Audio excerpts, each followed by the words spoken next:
That's exciting times for all the parents out there, and we're lucky to be able to use this school facility. First, Commissioners, the first item is the adoption of the agenda. Is there a motion to adopt? There's a motion and a second. Any discussion? Seeing none, all in favor say aye. Opposed, no. Ayes have it, and the agenda is adopted. Next is item C, which is the approval of the July 24th, 2025 minutes, which were sent out to everybody. And is there a motion to adopt the July 24th minutes? There's a motion and a second. Any other discussion? Seeing none, all in favor say aye. Aye. Opposed, no. Ayes have it. And the July 24th minutes are adopted. And so that leads us to item D, which is the recognition of the council members. And we do this as we see y'all come in, so there's no order to this. So Councilor Benedict, do you want to go first? Good to see you. And then, probably the chair would be great. Welcome. Good afternoon, Commissioners. Great to see you, and thanks for being here, and council member. I'm here to talk about three things. One was just added to my agenda, but because I'm excited to hear about it.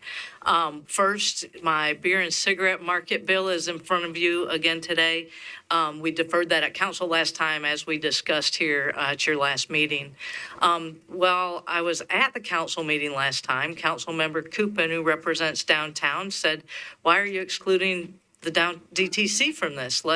I'd like it included." And so planning has now included that. There'll be a substitute before you. I believe it's on consent, or it's tentative consent. So appreciate your support for that.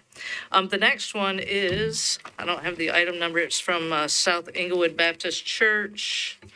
It's for a rezone of a single lot adjacent to their church property.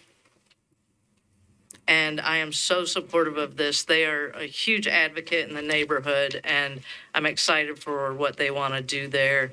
Seems like number 20, Rebecca Street subdivision. So very supportive of that. They're again, fabulous neighbor to us. And then, so I seek your approval with that. And then the last one was brought to my attention a moment ago, and that is number 22 for the South Street renaming. That is a request to rename the street after King Hollins. Just a little bit of information is that he was a part of the Nashville student movement, and he challenged racial segregation in Nashville in the 1960s. In particular, he was one of the young men who was arrested, he was more than an adolescent, but the young men who were arrested at the lunch counter sit-ins at Woolworths. So he grew up in that area, as I understand it, and I think it's just an awesome opportunity to recognize him. I do know that street renamings come with some pain for those who live on those streets. I recognize that. I've done that in the district I represent, but it is something that can be overcome, and I think it's a great opportunity to celebrate this Nashville. Thank you. Thanks for your service. Thank you, Council Lady. And so the items that Council Lady Benedict was items number 1, 20, and 22. Thank you very much. Councilman Huffman, you want to go next? Welcome.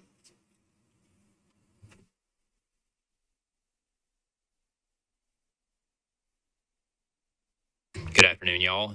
Thanks again for hearing me. I'm going to keep my remarks very short. I'm here tonight on item number 21, just asking for your support on this. In particular, I want to thank the planning staff for working with this applicant. There's been a lot of back and forth regarding this parcel. In particular, one thing that I want to highlight is that there's a very old structure on this parcel. It's an old stone house. This is a part of an area of town that's formerly known as Millionaires Row. A lot of residents still call it that just because of the old historic homes. This was a piece of one of those homes, and it's very historic, even though it doesn't have a designation yet. So I think that this attributes very much to an action that we took as a council and that the mayor signed on to earlier this year that consolidated historic and planning to recognize that, this was something that definitely needed to be kept around. So really appreciate that, and just ask for your approval. Thank you. Thank you, Councilman. Appreciate that. And then I saw Councilor Suarez, you want to go next? Welcome.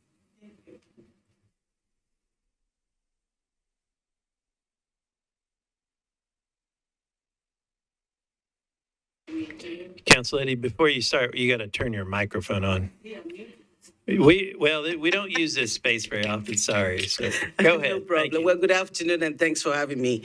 Here to speak to item number 22, which is the South Street renaming for civil rights icon King Orleans. I wanted to answer a couple of questions. One of the questions is why King Orleans? A lot of people may not know because it's just a very quiet guy, but he was part of the civil rights movement. King was one of the 14 individuals that actually desegregated Father Ryan High School. But not only that, he was part of the people that desegregated the lunch counters at Woolworth, which later became the first one in the South, which later became throughout the country. King was also arrested for speaking and for being at the lunch counter. There's a lot of famous stories about his experience in prison doing that. But not just that. It was also because when we talk about civil rights icons, people talk about Diane Nash and John Lewis and a whole lot of them. Those are the names that are known, Rosa Parks, MLK. But none of those folks are from Nashville. King is from Nashville. King was born, raised, served Nashville. The other question is why Edge Hill? In addition to being a civil rights activist, King actually spent a part of his life, a big part, being the president of the Neighborhood Association in Edge Hill. Edge Hill has changed a lot. But part of the reason why it is a place where a lot of new people wants to move to is because of the work that King and those that live in Edge Hill did. And it was a big part of that, scholarships, neighborhood development, a whole lot of things. The other reason why we also picked Edge Hill to recognize this icon was also because the house that they grew up in is in Edge Hill. And his family still lives on South Street today. And so there's a very big connection to Edge Hill, a place where he was born, he lived, died there, a place where he served for so many years, a place where he gave so much to that community, and also as a resident, as a leader, in addition to his civil rights activities. Since this decision was made when King passed away, I spoke to the former council member Sledge, who is part of the area. And the reason why we picked South Street, because he was born on 14th, connected to South. But like I said, his family still lives in South. One of the things that we looked at was a lot of people in Edge Hill came out when he died and started talking about all the things that he did. We know we wanted to do Edge Hill. Well, we picked South Street, one, because his family is still living there, but also because we wanted to avoid a situation when if we do 14th, for EMS reason, it's not always a good reason to do part of a street. It becomes confusing when you're going from one place to the other and the street name is changing. And so that was one of the reasons why we decided to go with South. Since making that decision, I actually went to Councilmember Vo's community meeting to let the community know that this is something that will be coming up. The first meeting was actually at Casa Asafran. A lot of people were there. We talk about it. But the other one was done in historic Edge Hill, which I also went to. And in all of those meetings, there were no objection. And so we talk about it, and based on that is why we filed it. Before I wrap up, I do want to say that for the people that are objecting, I do understand. I really do. But what I want people to know is that name change, street change is not as cumbersome as it used to be, because this is a change for the entire location. The United Post Office will be informed. So people do not have to go to the post office to submit a name change. That will be done. The maps will be changed automatically because it's for a very long area. The post office will give folks 6 months to actually get all the addresses changed online for people that they need to inform. If it's a business, I've heard about business. I used to be a small business owner. This is done towards the end of the year. We're in August right now. If you have a June fiscal year, you haven't filed your taxes yet. So you can change your address on those forms. If you have a December, you can do it in January. When you file your, what is that thing called with the state? When you file your annual report with the state, you can put your change of address on there. Another thing, and I'm saying all of this because we've done this before, and I want people to know that we put a lot of thoughts into this. We don't want to inconvenience folks, but we've made it in such a way that it makes it a little bit easier. As a business owner, you have a year to have to actually practically change it. And if you do change your website, if you do change your stationaries, if you do change everything, these are business expenses that are tax deductible.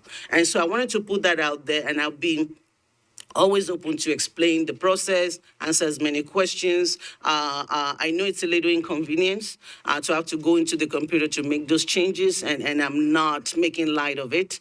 But this man gave up his life for Nashville, for that neighborhood. He inconvenienced himself so that we have a better neighborhood. His family were inconvenienced so that he could do that. We have a city, a neighborhood that is thriving because he inconvenienced himself. And I'm hoping that those that do not know him will find out more about him, and that will be willing, and hopefully you all will approve. I know the staff recommended approval, that it is really worthy to rename and to celebrate the legacy of King Orleans by doing this.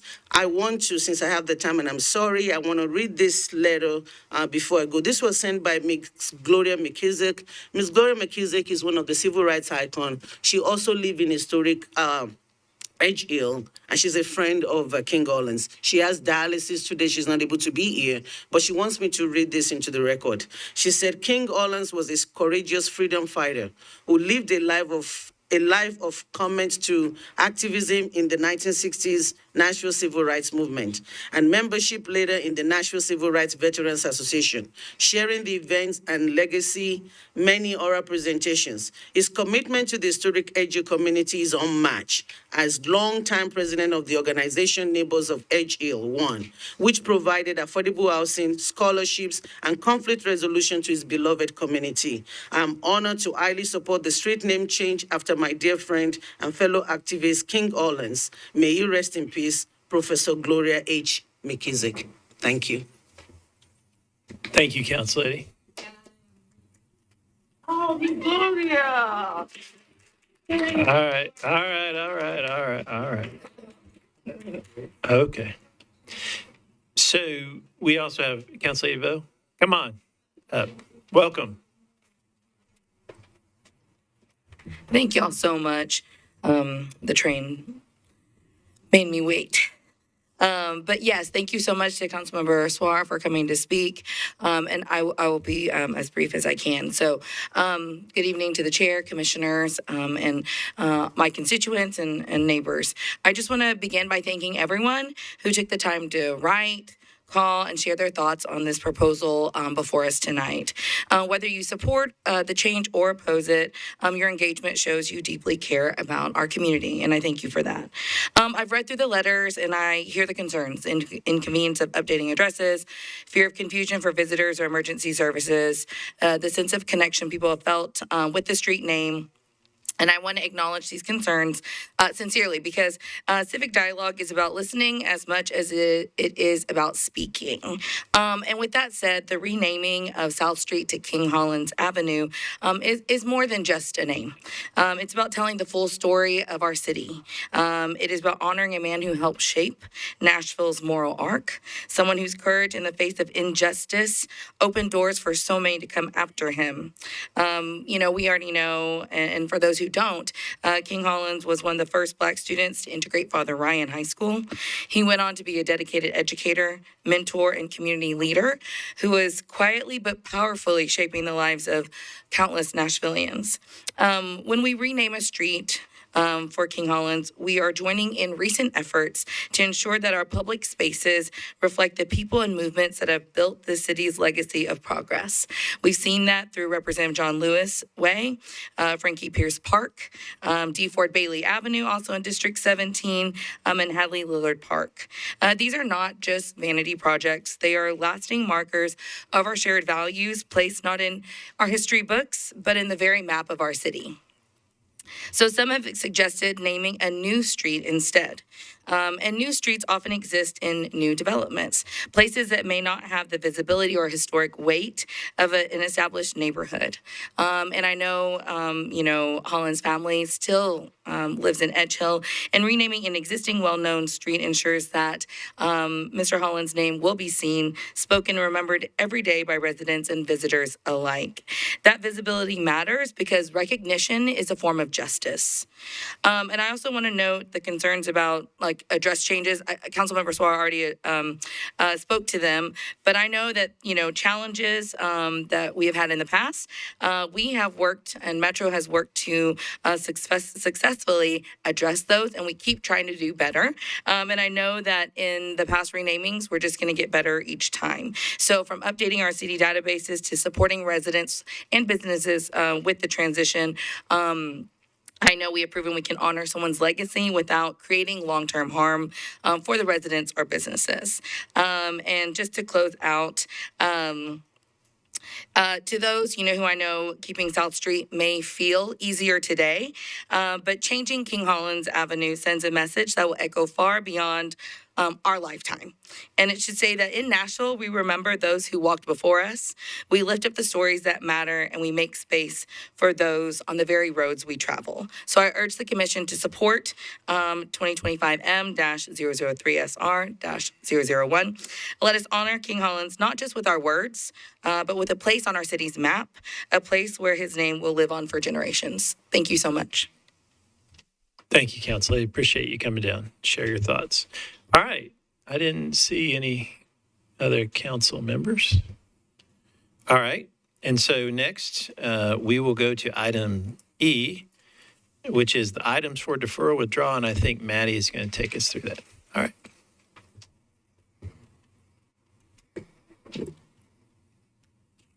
Okay.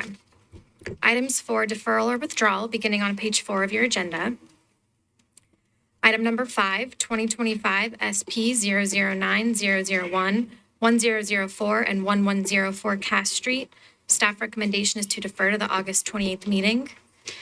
Item number 7, 2025 SP 036001, 14768 Old Hickory Boulevard. Staff recommendation is to defer to the August 28th meeting.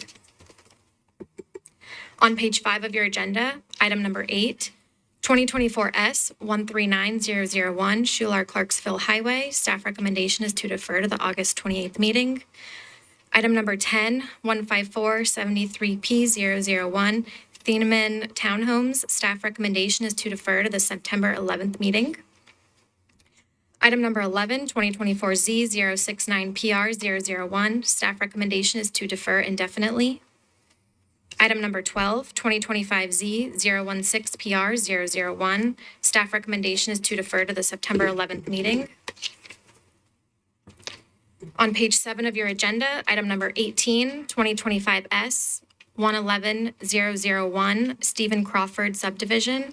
Staff recommendation is to defer to the August 28th meeting. On page 8 of your agenda, item number 23, 2025 Z061PR001. Staff recommendation is to defer to the August 28th meeting. Item number 25, 2025 Z064PR001. Staff recommendation is to defer to the August 28th meeting. And that concludes our deferral or withdrawal. Thank you, Maddie. And so, Commissioners, the items for deferral withdrawal are as followed. And Maddie, make sure I get these correct. Are items number 5, 7, 8, 10, 11, 12, 18, 23, and 25. Is that correct? That's correct. All right, Commissioners, you've heard the items for deferral withdrawal. Is there a motion? There's a motion and a second. Any other discussion? Seeing none, all in favor say aye. Opposed, no. Ayes have it. And those items are deferred or withdrawn. Next is item F, which is the consent agenda items, which these will be all approved together. Maddie, you're going to take us through those as well? Yes. Okay. Items noted below as tentative on consent will be read aloud to determine if there's opposition present. If there is opposition present, the items will be heard by the Planning Commission in the order in which they are listed on the agenda. If no opposition is present, the item will be placed on the consent agenda. As noticed to the public, items on the consent agenda will be voted on at a single time. No individual public hearing will be held, nor will the commission debate these items unless a member of the audience or the commission requests that the item be removed from the consent agenda. So items tentatively on consent, starting on page 3 of your agenda, item number 1, 2025Z005TX001, beer and cigarette markets. Is there anyone here in opposition of this item? This item will be on the consent agenda. Item number 2, 2018 SP020002, 3325 McGavick Pike. Is there anyone here in opposition of this item? This item will be on the consent agenda. On page 4 of your agenda, item number 3, 2019 SP066005, Clarksville Pike Mixed Use SP Amendment. Is there anyone here in opposition of this item? This item will be on the consent agenda. Item number 4, 2021 SP041003, Curtis Property SP Amendment. Is there anyone here in opposition of this item? This item will be on the consent agenda. Item number 6, 2025 SP025001, Radnor Corner SP. Is there anyone here in opposition of this item? This item will be on the agenda to be heard. On page 6 of your agenda, item number 13, 2025 CP002001, Parkwood Union Hill. Is there anyone here in opposition of this item? This item will be on the consent agenda. Item number 15, 2025 SP035001, 501 and 505 Yoakley Road. Is there anyone here in opposition of this item? This item will be on the consent agenda. Item number 16A, 2025 SP039001, 621 Old Hickory Boulevard SP. Is there anyone here in opposition of this item? This item will be on the consent agenda. Item number 16B, 88P040005, Sam's Club PUD cancellation. Is there anyone here in opposition of this item? This item will be on the consent agenda. On page 7 of your agenda, item number 17, 2025 S082001, 7865 Old Charlotte Pike. Is there anyone here in opposition of this item? This item will be on the consent agenda. Item number 19, 2025 S117001, 125 Kingston Street. Is there anyone here in opposition of this item? This item will be on the consent agenda. Item number 20, 2025 S123001, Rebecca Street Subdivision. Is there anyone here in opposition of this item? This item will be on the consent agenda. Item number 21, 2025 S135001, 3004 Lebanon Pike. Is there anyone here in opposition of this item? This item will be on the consent agenda. On page 8 of your agenda, item number 22, 2025 M003SR001, South Street renaming. Is there anyone here in opposition of this item? This item will be on the agenda to be heard. Item number 24, 2025 Z063PR001. Is there anyone here in opposition of this item? This item will be on the consent agenda. Item number 26, 2025 Z067PR001. Is there anyone here in opposition of this item? This item will be on the consent agenda. Item number 27, 2025 Z070PR001. Is there anyone here in opposition of this item? This item will be on the consent agenda. Okay. I will now run through all of the consent items with their full caption for legal information. As information for our audience, if you are not satisfied with a decision made by the Planning Commission today, you may appeal the decision by petitioning for a writ of cert with the Davidson County Chancery or Circuit Court. Your appeal must be filed within 60 days of the date of the entry of the Planning Commission's decision. To ensure that your appeal is filed in a timely manner and that all procedural requirements have been met, please be advised that you should contact independent legal counsel.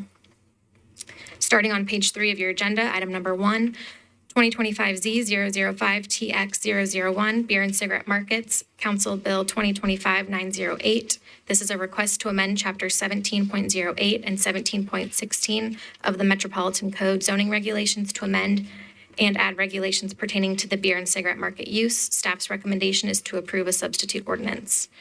Item number 2, 2018 SP 020002, 3325 McGavick Pike. This is a request to amend a specific plan on property located at 3325 McGavick Pike to permit 71 multifamily residential units. Staff's recommendation is to approve with conditions and disapprove without all conditions. On page 4 of your agenda, item number 3, 2019 SP 066005, Clarksville Pike Mixed Use SP Amendment. This is a request to amend a specific plan for property located at Belfield Avenue and 3000 Lawrence Avenue for a portion of a property at 3031 Lawrence Avenue to permit a maximum of 469 multifamily residential units within a mixed-use development. Staff's recommendation is to approve with conditions and disapprove without all conditions. Item number 4, 2021 SP 041003, Curtis Property SP Amendment. This is a request to amend a specific plan for properties located at Lawrence Avenue, unnumbered, 3328 Curtis Street, and Lincoln Avenue, unnumbered, and a portion of property at 3031 Lawrence Avenue to permit a maximum of 331 multifamily residential units. Staff's recommendation is to approve with conditions and disapprove without all conditions, including a clarification that was provided to you in a memo. Wait, okay. And then on page 6 of your agenda, item number 13, 2025 CP 002001, Parkwood Union Hill. This is a request to amend Parkwood Union Hill Community Plan by changing the community character policy from suburban neighborhood evolving policy to suburban neighborhood maintenance policy, with the conservation policy to remain for various properties. Staff's recommendation is to approve with the memo provided to you today. Item number 15, 2025 SP 035001, 501 and 505 Yoakley Road. This is a request to rezone from RS 7.5 to SP zoning for properties located at 501 and 505 Yoakley Road to permit two-family residential units. Staff's recommendation is to approve with conditions and disapprove without all conditions. Item number 16A, 2025 SP 039001. 621 Old Hickory Pike Boulevard SP. This is a request to rezone from SCR to SP zoning for property located at 621 Old Hickory Boulevard within a planned unit development district and to permit self-service storage uses. Staff's recommendation is to approve with conditions and disapprove without all conditions. Item 16B, 88P 040005, Sam's Club PUD cancellation. This is a request to cancel a planned unit development overlay district on property located at 621 Old Hickory Boulevard. Staff's recommendation is to approve if the associated SP is approved and disapprove if the associated SP is not approved. On page 7 of your agenda, item number 17, 2025 S 082001, 7865 Old Charlotte Pike. This is a request for final plat approval to create one lot on a portion of property located at 7865 Old Charlotte Pike. Staff's recommendation is to approve with conditions, including variances to sections 4-2.5 of the Metro subdivision regulations. Item number 19, 2025 S 117001, 125 Kingston Street. This is a request for final plat approval to create one lot on properties located at 125 A, B, and C Kingston Street. Staff's recommendation is to approve with conditions, including an exception to section 3.5.D.1 for lot frontage and section 3-5.2.D.2 for lot size. Item number 20, 2025 S 123001, Rebecca Street Subdivision. This is a request for final plat approval to create two lots on property located at 311 Rebecca Street. Staff's recommendation is to approve with conditions, including exceptions to section 3-5.2. Item number 21, 2025 S 135001, 3004 Lebanon Pike. This is a request for concept plan approval to create 3 lots on property located at 3004 Lebanon Pike. Staff's recommendation is to approve with conditions, including exceptions to section 3-5.2. On page 8 of your agenda, item number 24, 2025 Z063PR001. This is a request to rezone from R80 to RM4NS for property located at 5778 River Road. Staff's recommendation is to approve. Item number 26, 2025 Z067PR001. This is a request to rezone from AR2A to RS10 zoning for property located at 7934 McCrory Lane. Staff's recommendation is to approve. Item number 27, 2025 Z070PR001. This is a request to rezone from R20 to IWD zoning for property located at 2791 Couchville Pike. Staff's recommendation is to approve. And under letter H on page 9 of your agenda, letter H, other business, item number 31, to accept the director's report and approve administrative items. Thank you, Maddie. I'm glad you're not out of breath. That's good. All right. So, Commissioners, on the consent agenda, these are the following items that will be approved. And Maddie, make sure we get these correct. Items number 1, 2, 3, 4, 13, 15, 16A, 16B, 17, 19, 20, 21, 24, 26, 27, and 31. Is that correct? That's correct. All right, Commissioners, you've heard the items that are going to be approved on the consent agenda together. Is there a motion? Motion and a second. Any other discussion? Seeing none, all in favor say aye. Opposed, no. Ayes have it, and those items are adopted.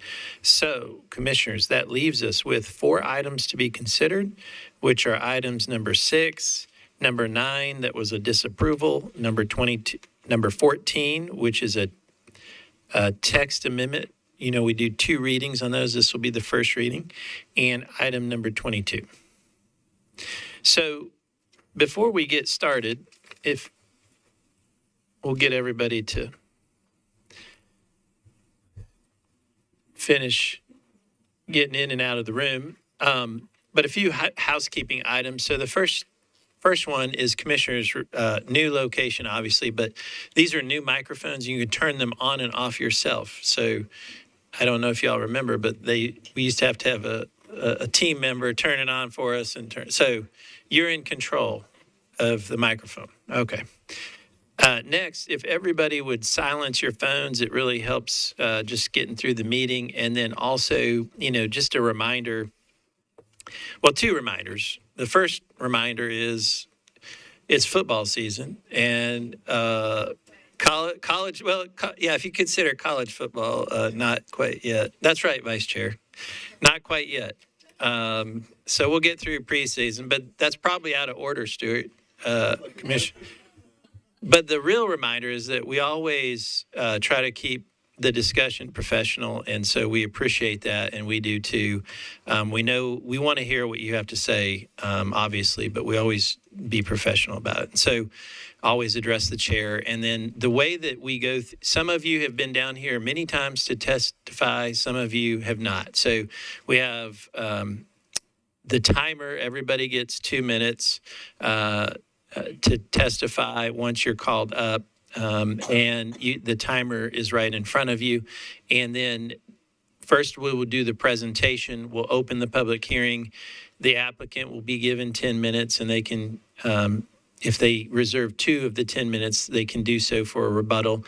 We'll take everybody that wants to speak in favor of the proposal first, and then we'll do everybody that's opposed to it. Then the applicant will have a 2-minute rebuttal if they save that, and then the council member, and then we'll close the public hearing, and that's when the commission will have discussion. And so we will get started on item number 6. And Jeremiah, you're up. Good evening, Commissioners. Jeremiah presenting item number 6 on the agenda tonight. This is a request to permit a 5 multi-family residential development unit. And staff recommendation is to approve with conditions and disapprove without all conditions.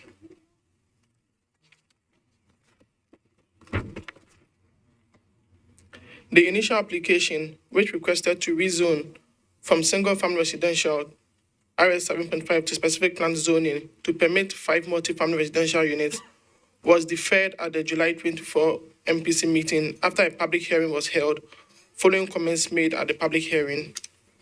The Commission deferred the item at the request of the applicant to allow the applicant to meet with the neighbors.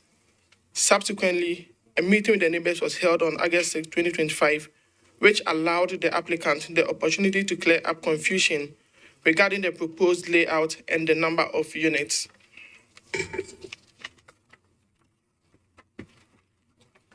The subject site is highlighted in gray and currently zoned RS 7.5. As you can see on the screen, Surrounding uses are mainly residential and commercial.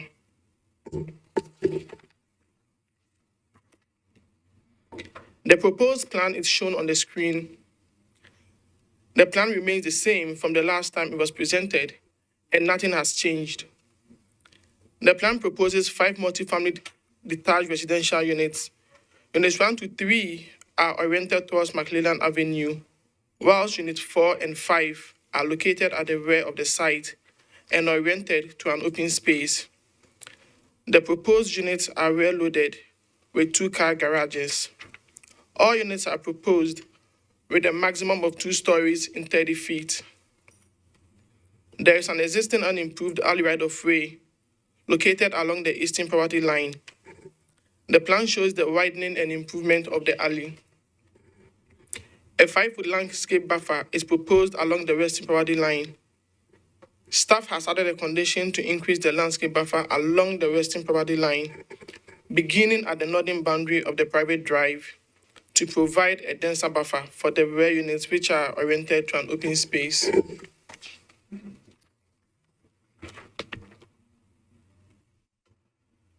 The site is located within the T4 Urban Neighborhood Evolving Policy Area. T4 any areas will have higher densities with a broader range and integrated mixture of housing types, providing housing choice than some surrounding urban neighborhoods.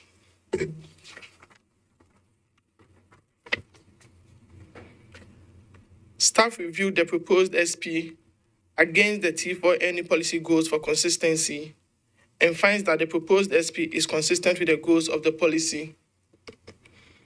The location and relationship of the site between the existing commercial corridor to the east may support the increase in intensity proposed with this SP.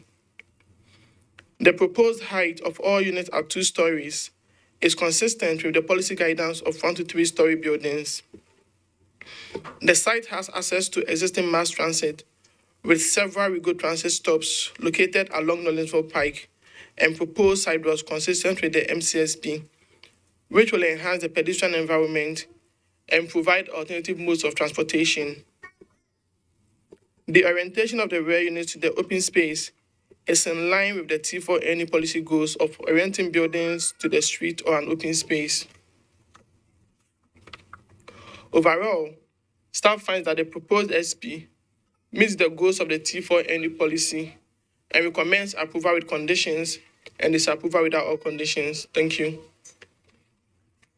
Thank you. And we're going to open this item for public hearing. And Lisa, if you'll just remind the commissioners on why we're opening the public hearing again. Sure. So this item was closed the public hearing was closed at the previous meeting when it was heard. However, there is a state law that requires that there be opportunity for people to speak on agenda items. I'm working with Metro Legal on sort of an update to our rule to handle this in a slightly different way. We just haven't gotten that completed yet. So for now, anytime an item is closed, if there are people here that want to speak, then we're going to reopen those public hearings to allow the public to speak on those. Thank you, Lisa. And we wanted to get that clarification down for the record, commissioners. So we'll go ahead and open item number 6 without objection. And the applicant gets 10 minutes, and you can save 2 of the 10 minutes for rebuttal. Thank you, Mr. Chairman, and members of the commission, and thank you, Jeremiah. That was a great job you did right there. So as you recall, this is on the agenda at the last meeting.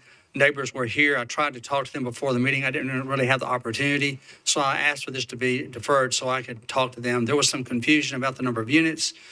They felt like there were 10 units, which there clearly was not. But in addition to that, I just told them I'd meet them on the site. And so I met with them on the property itself and talked about their concerns. Some of their concerns were independent of the property itself. But I had the property owner, my client there, and the contractor there. The neighbors have a drainage issue that's upstream of the site, which my client wants to help them with. The neighbors thought maybe their driveway encroached slightly onto the property, an inch or two, and we're going to acknowledge that.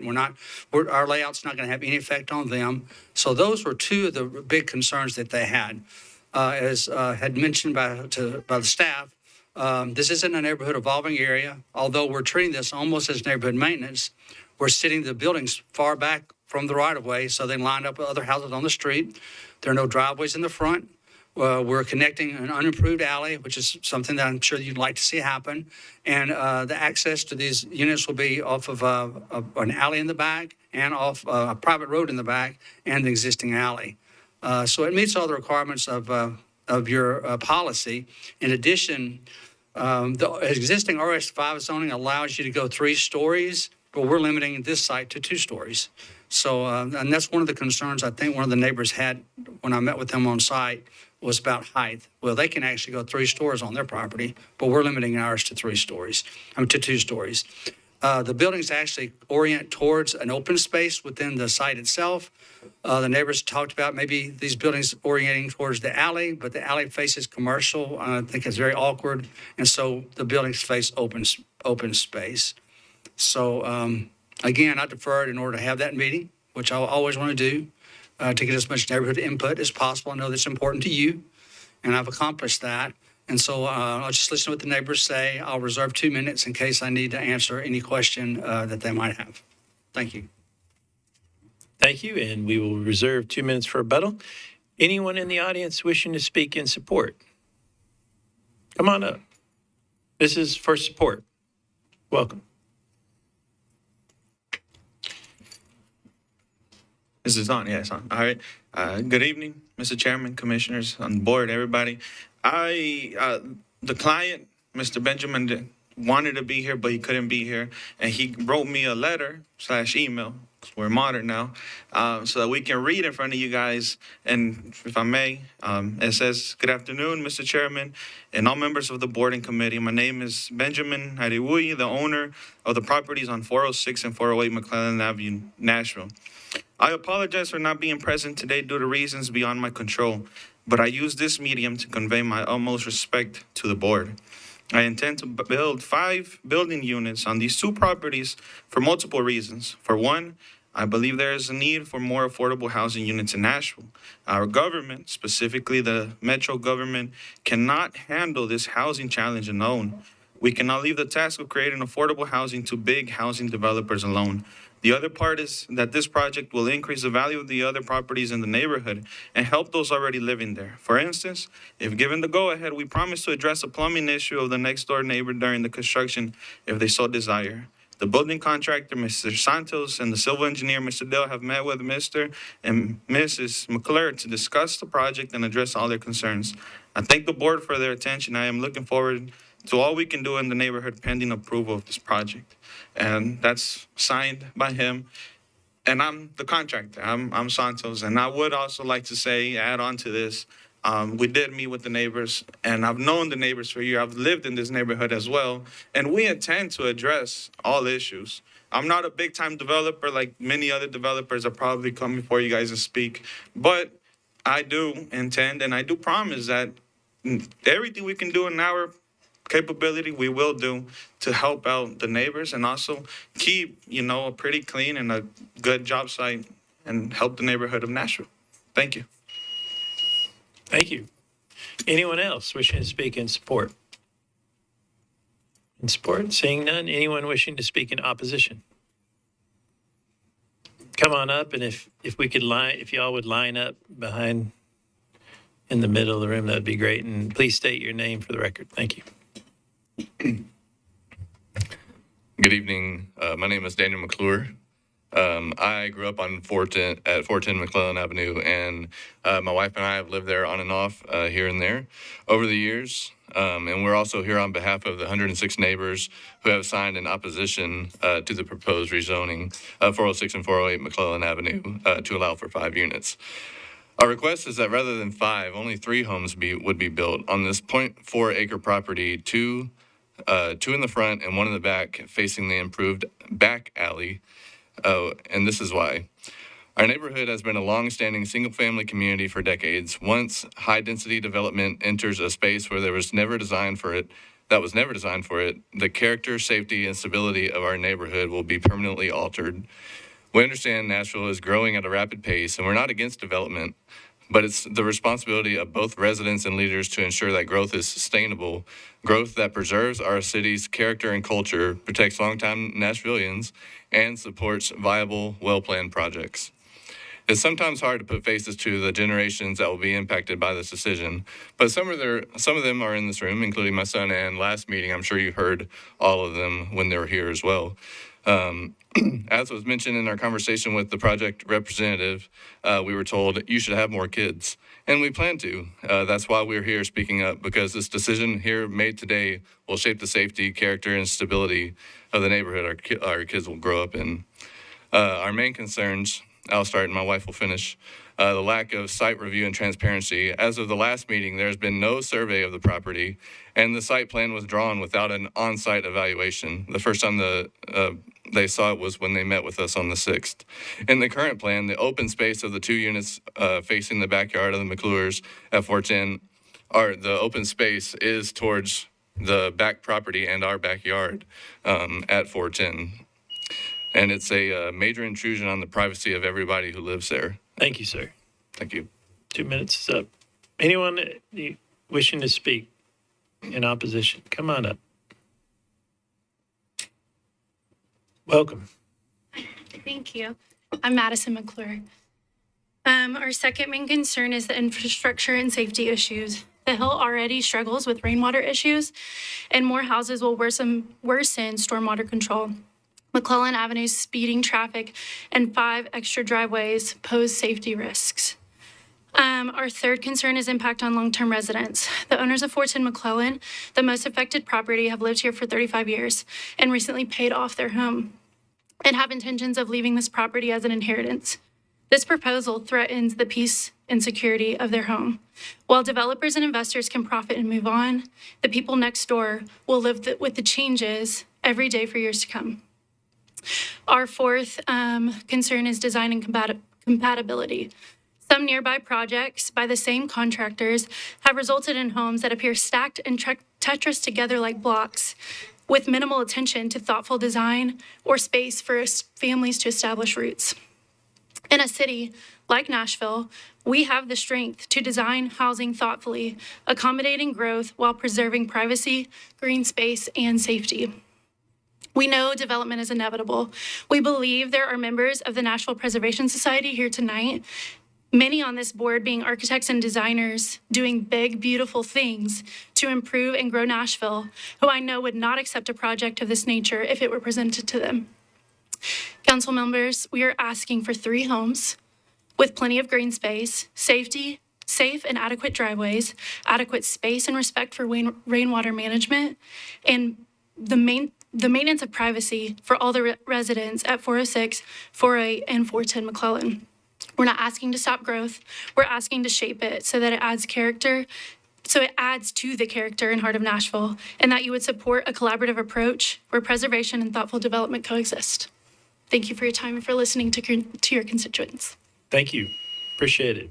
Anyone else wishing to speak in opposition? Come on up.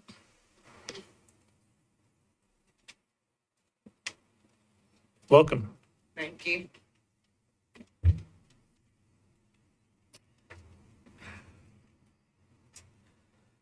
Thank you for allowing me to speak again.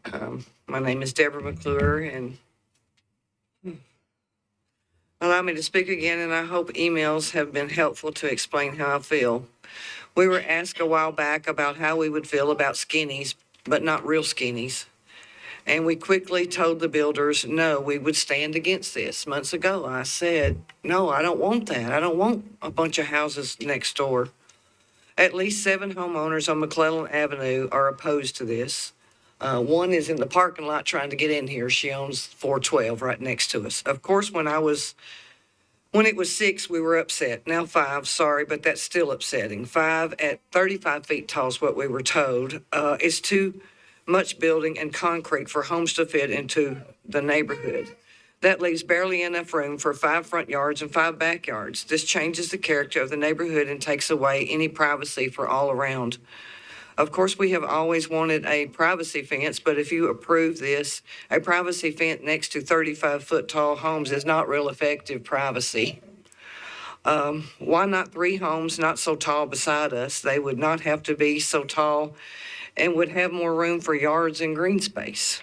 There is not a lot of notice on changes in neighborhoods, and we have to stand proud that we feel like we have done all we can to hang on to a little piece of privacy in a growing city after living there 34 years.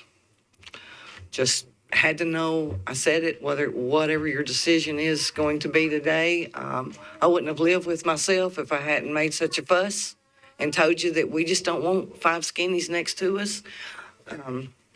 I feel like it's a little greedy for the area. Maybe if you want to build that many homes, buy a bigger piece of property somewhere. Thank you. Thank you. Anyone else wishing to speak in opposition? Parking a car. I don't know if she was going to speak or not. Well, thank you for that. Seeing no one else wishing to speak, rebuttal, 2 minutes. Thank you. Try to correct a couple of things. So these buildings are limited to 30 feet. There'll be 2 stories. They're not tall, skinny buildings. Any storm drainage concerns are upstream of this property. This is the most downstream portion, and this contractor has volunteered to help upstream conditions. This can't be a part of a council bill. It's just something between 2 neighbors that he's willing to do.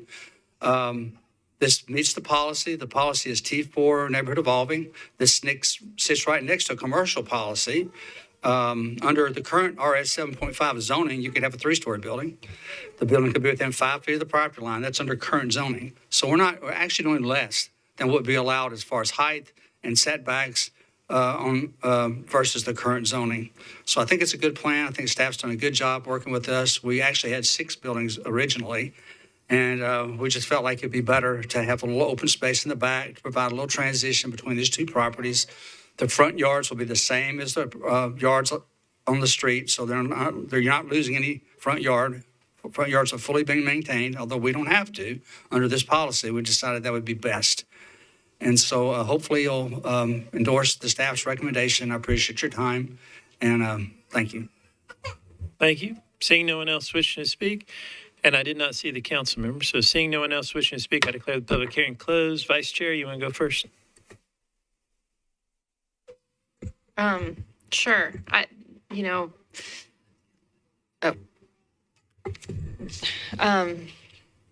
This is certainly always hard to have, a sizable project going into an established neighborhood. So I certainly am sympathetic to, what a transition and this will be for the neighbors. Living in your house for 35 years and having a big development like this come in is I don't want to diminish how challenging that is. From a land use perspective, looking at the location of this right off of Nolensville Road, looking a little more broadly at the surrounding neighborhood, I know it's in a residential area, but it's right on the border with more commercial. There's commercial, it looks like, across the street. I think that this is the areas where we intended to put neighborhood evolving and housing that's consistent with that policy. And I think that this proposed project is. So I am leaning towards supporting staff's recommendation. Thank you, Vice Chair. Any other discussion? Commissioner Clifton. I agree. We have had, as we know, proposals for this area that were broader, larger in scope. Your microphone's. There we go. Thank you. So we've had some background, some real focused discussion about this larger area, and as we all remember, we didn't think it was an appropriate thing to do on the scale and that was proposed. We thought, I believe, that our vote not to support that massive rezoning was not because we didn't think there needed to be density there, but because it needed to be a little bit more gradual. It needed to be close to Nolensville Road and other arteries. And this is. I think we mostly on this commission believe and know that that the city needs to accommodate the growth that is evidenced by recent proposals, recent projects. People want to live in Nashville. That's not a bad thing. It's a good thing. So I think this has been well thought through, and actually a good job by the engineer and the proposed owners of this. So I'm supportive of this. Thank you, Commissioner. Any other discussion? Council Lady. Thank you, Chair. I concur with everything that's been said. I just have a question. In the conditions, it states, I believe it's number 2, on the corrected copy, update the maximum height to 2 stories and 35 feet. I think it was mentioned that it was going to be 30 feet, so I'm just, maybe staff can clarify that for me.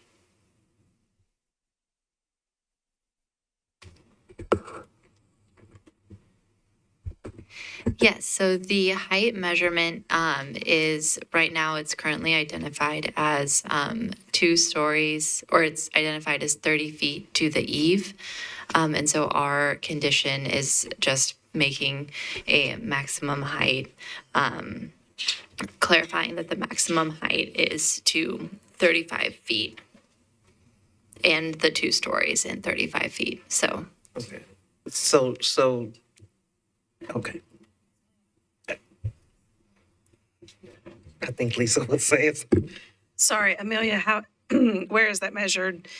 If the existing plan is 2 stories and 30 feet to the eave, is the 35 feet to the eave or to the top of the roof? I don't believe we specified, but I think that it would be appropriate to have it to be top of the roof, which is, I guess, a condition that you would be able to add to ensure that that 35 feet is to the top of the roof. Can we add that motion to add that condition? Council, we could add it. So whoever makes the motion, we'll make sure we add it. That's a very good clarification. Thank you. Thank you, Council. Commissioner Leslie. Thank you, Mr. Chair. I know we know about these policies and so forth, but I think it might be helpful if you explain to the public what the T4 evolving policy means. Sure. So now it's on. Apologies. Yes, of course. So when we're talking about our land use policies in Nashville, we talk about a transect, and that transect moves from sort of the least developed to the most developed. And so T6 is downtown. T4, which this area is considered urban. And then within that transect, we have different policies. And so we have things like mixed-use corridor, neighborhood maintenance, and neighborhood evolving. And this is within an area of neighborhood involvement, which is intended to support higher intensity residential developments. It's placed there because it is near a corridor. This actually is evolving immediately adjacent to mixed-use corridor, which is a very intense policy. The location within a policy and its adjacency to other intense policies also comes into our consideration. And so this is within a T4 neighborhood evolving, which is intended for more intense development of residential adjacent to a T4 mixed-use corridor. Any other discussion? So we'll need a motion. Counselor, you want to make the motion? Sure. I move to recommend approval of the staff recommendation with the condition of the 35 feet to the roof. Is that right? Top of the roof. Top of the roof. That's a proper motion. Is there a second? Second. Any other discussion? Seeing none, all in favor say aye. Opposed, no. Ayes have it. Motion's adopted.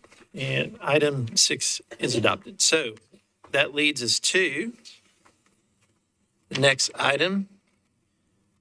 Item number 9 for the presentation. And he's back, Jeremiah. Yeah. Jeremiah presenting item number 9 tonight. This is a request for final plat approval to create 2 lots on property located at 5025 Cherrywood Drive. And staff recommendation is to disapprove. The property has been zoned R10 since 1974. The proposed final plat is shown on the screen with the lot configuration highlighted in red. Lot 1 is located to the east with frontage on Southwest and Cherrywood Drive. Lot 2 is located to the west with frontage on Southwest Drive. The MPC has adopted subdivision regulations that include standards for specific transects. Since the site is located within the T3 suburban transect, the regulations found in Chapter 3 were used to evaluate.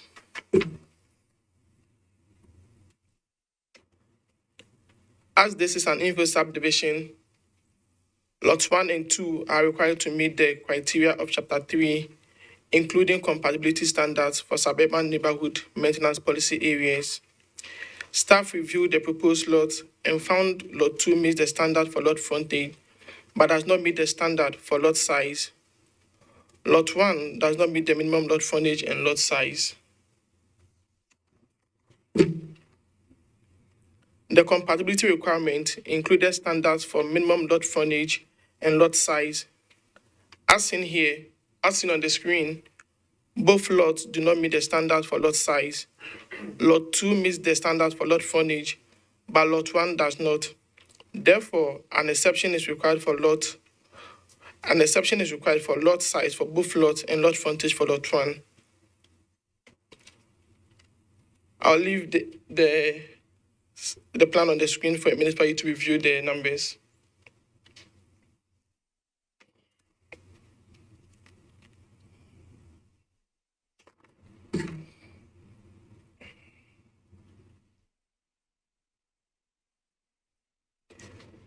In instances when the compatibility criteria is not met, other factors such as development pattern of the area, any unique geographic, topographic, and environmental factors can be considered in granting an exception to the requirements.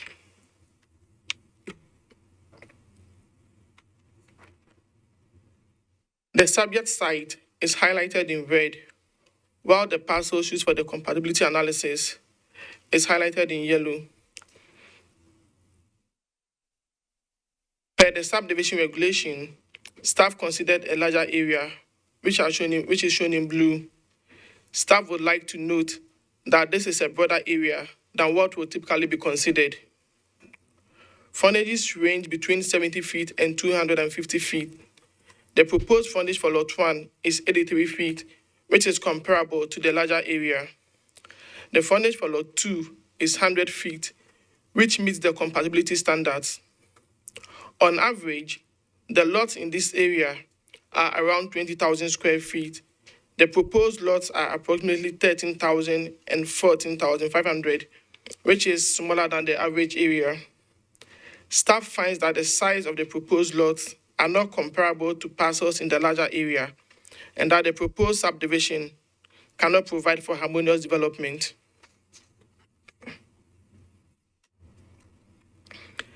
Given this information, staff finds the proposed lots to be inconsistent with the larger area and recommends disapproval.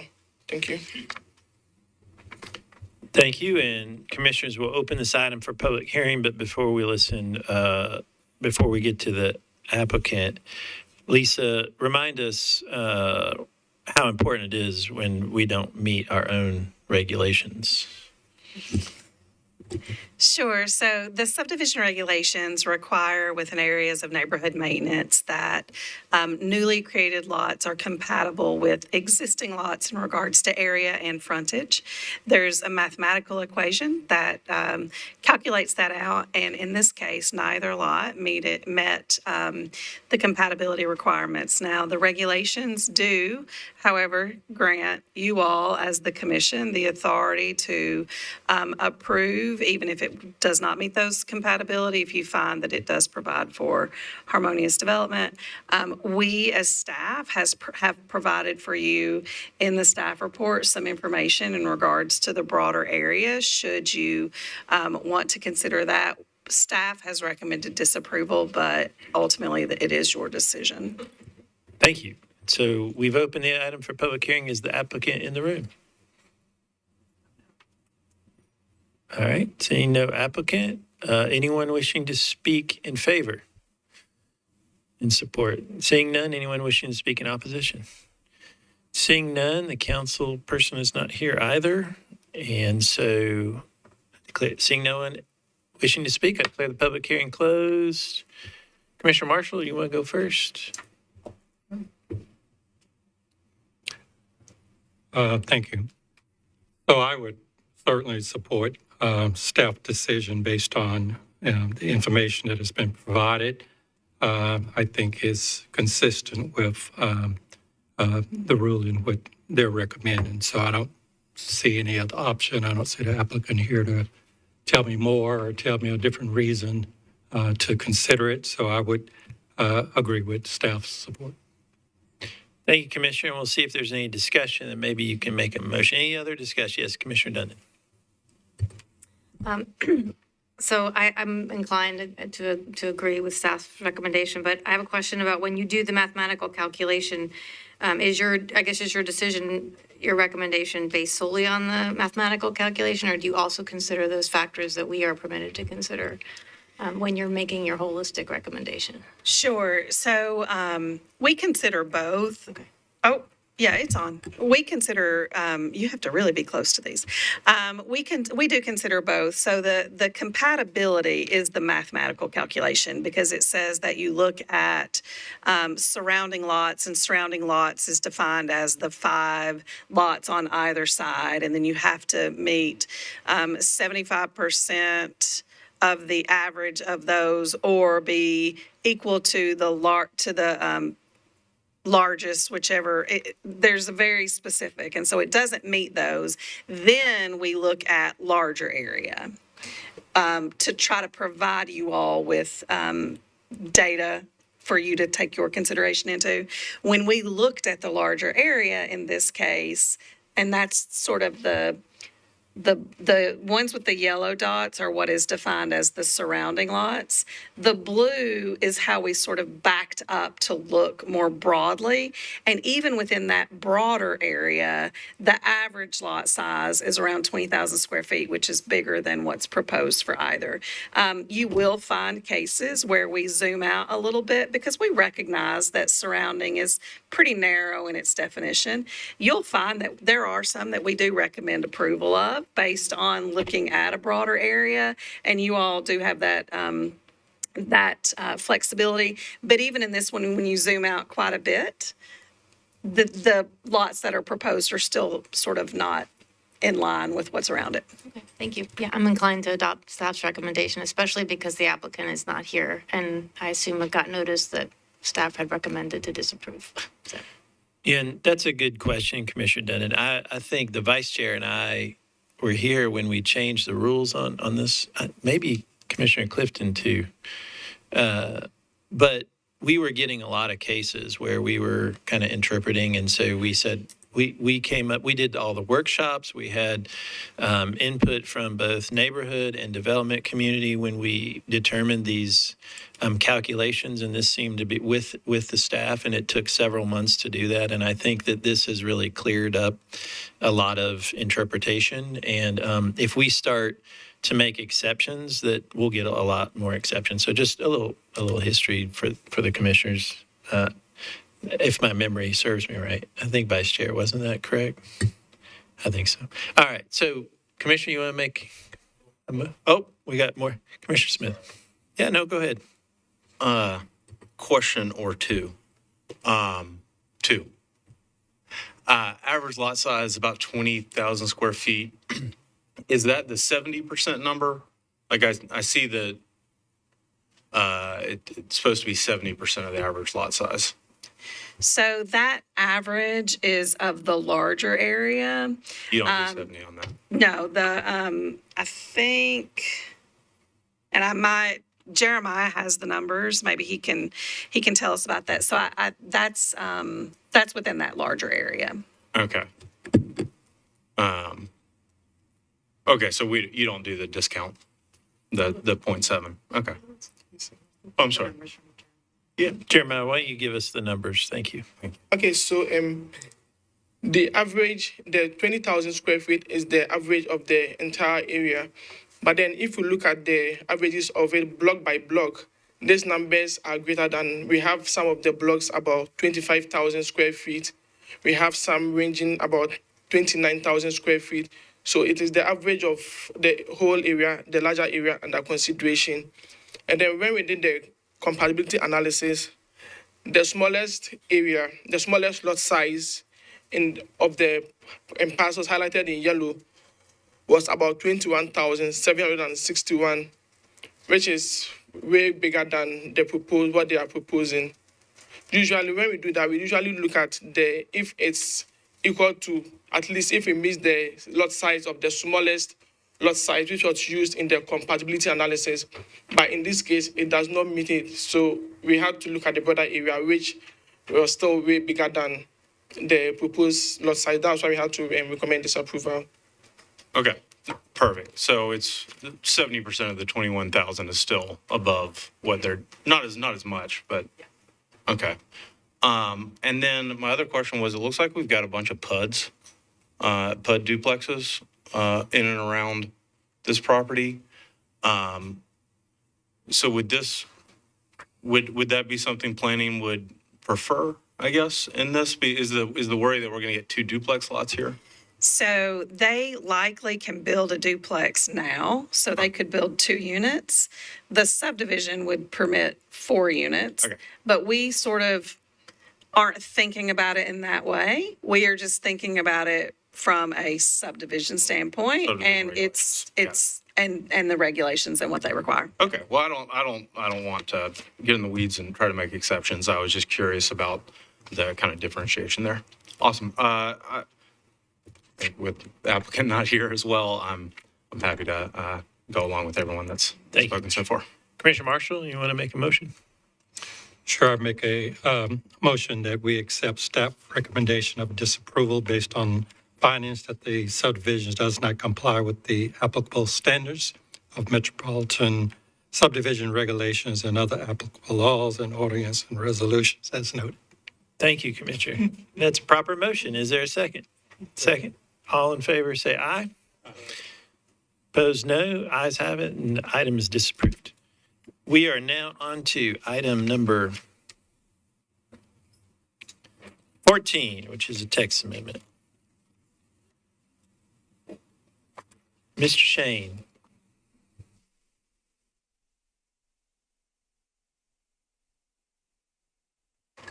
Dustin Shane, Staff Planner. Item 14 is a text amendment relating to zoning violation enforcement.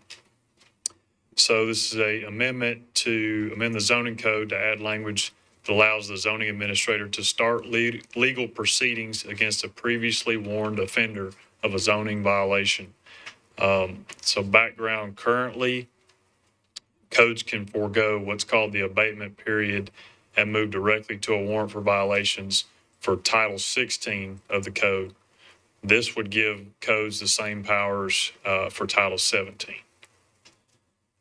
So just some background, codes has seen many repeat offenders of zoning violations, even after multiple notifications. This amendment would allow the zoning administrators to do one notification of violation and then directly move to legal proceedings. So currently the abatement period, which follows that, can last 30, 60, even 90 days. So this would allow that to be cut out, and the amendment would allow quicker and more efficient enforcement. So it's important, though, that violators will still receive an additional notice when a court action is instituted. And also important is that the zoning administrator can still use discretion for hardship cases. So he has that flexibility still. So just a note about our recommendation. It is as in the staff report that you received.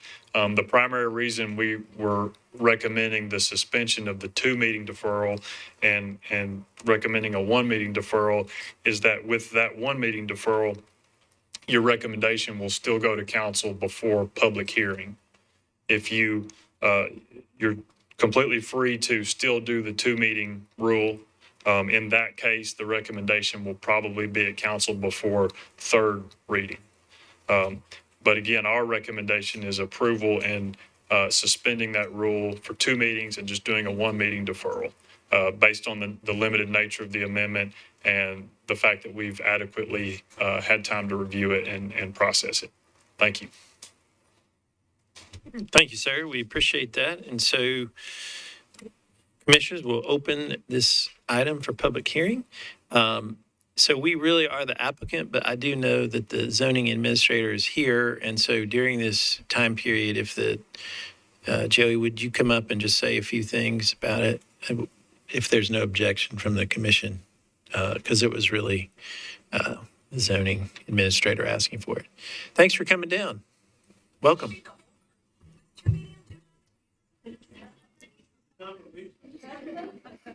Apparently, there was a good deal on pizzas for $6.99. Commissioners, thank you for having me. My name is Joey Hargis. I think it's the first time I've appeared in front of you all in quite some time, but I am the Metropolitan Zoning Administrator, so my duties are to enforce and interpret Chapter 17 in the zoning code, provide interpretations of the code where there's ambiguity. But this week, we are asking for your support on this case. This is to allow us to proceed with a warrant to court for repeat violators. And these are not generally individuals who've made a mistake and accidentally made another one subsequent time. These are folks that are repeatedly, they've been told not to use their single family residence for a duplex or a triplex or perform the illegal shade tree mechanic use, but they, on a property. So these are generally going to be your violations that deal specifically with the use of a property, either not having a proper permit or after we've already previously been to court with this particular landowner, here they are doing it again. So allow us, as Dustin talked about, to shave a little time off that and be a little more responsive to the community to get these in front of a judge quicker than provide. Thank you, sir. Appreciate that. And if any questions come up. Oh, we have a question. Council lady. Thank you, Mr. Hargis, for being here, for being here and explaining that. I do appreciate this amendment because we do very frequently get complaints from neighbors about property owners violating the zoning code or doing things on the property that the land use doesn't allow. However, I am a little concerned about hardship cases or cases where individual property owners, for whatever reason, didn't get the notice, aren't able to make corrections or something. So if you could speak a little bit about the hardship allowances that you provide and how that may impact particularly low income or elderly residents. Certainly, Councilmember Gamlin, thank you for bringing that up. I know that has been an issue raised previously with violations of the Property Standards Code and all that went on a few years back. We've learned many things, myself included as zoning administrator, some of the things that those reports brought out.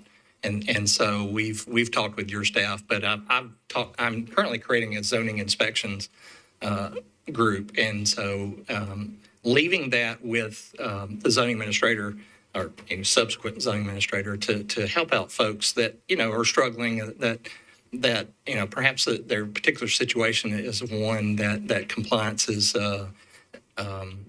takes a little extra effort. I'm going to factor that in. To me, it's very important that we handle this equitably and take into account, historical factors of areas too. And I'm not in any way, I'm a longtime Davidson County resident. I grew up in Madison, the Amqui part of Madison. So understanding that there are forces at work in this state, and we get them, complaints of prospective developers buying folks' land and turning them in for complaints. We've seen that occur, and so weed those out. But my goal in this is just to be certain that we do this equitably. Use this tool in instances where it's clearly needed, not to use it sparingly, I should say, rather than just a hammer to hit everything out there. So I'll give you to that as the zoning administrator. My goal is to handle it that way. Councilmember. Thank you. Yes, ma'am. And I appreciate that. Is there a process or how will you, I guess, what is the process if there is a hardship circumstance? How would the property owner know about that process? Is that something that will be available online or to the public? If you could just speak to that. Yeah, certainly. Happy to. And if you'll remember, Mr. West, Sonny West's policy is my policy as well. I worked with him for many years. That door is always open. So I do allow and encourage folks to come talk to me if there are situations. I do rely on my inspectors, too, to see things in the field to sort of be my eyes and ears in a particular situation where they can identify there's hardship, be it, whatever's going on in this person's life, and happy to provide them a little more time. As I say to you, it's really intended for those bad actors who have we've seen them in the court system. We call them frequent flyers sometimes, where it's just, I've told you, miss, at this location, and you own multiple properties. So it's intended for multiple violations of the same thing on the same property, but also landowners and landlords who just consistently do this. The average homeowner, I don't have intentions of using this tool on those. I really want to go after the larger offenders on multiple properties in our county and community. Thank you. Yes, ma'am. Thank you, Chair. Thank you, Councilor. And we are on in public hearing on the presentation. But since the administrator's up here, any other questions until we get to the public? We got Commissioner Leslie and then Commissioner Smith.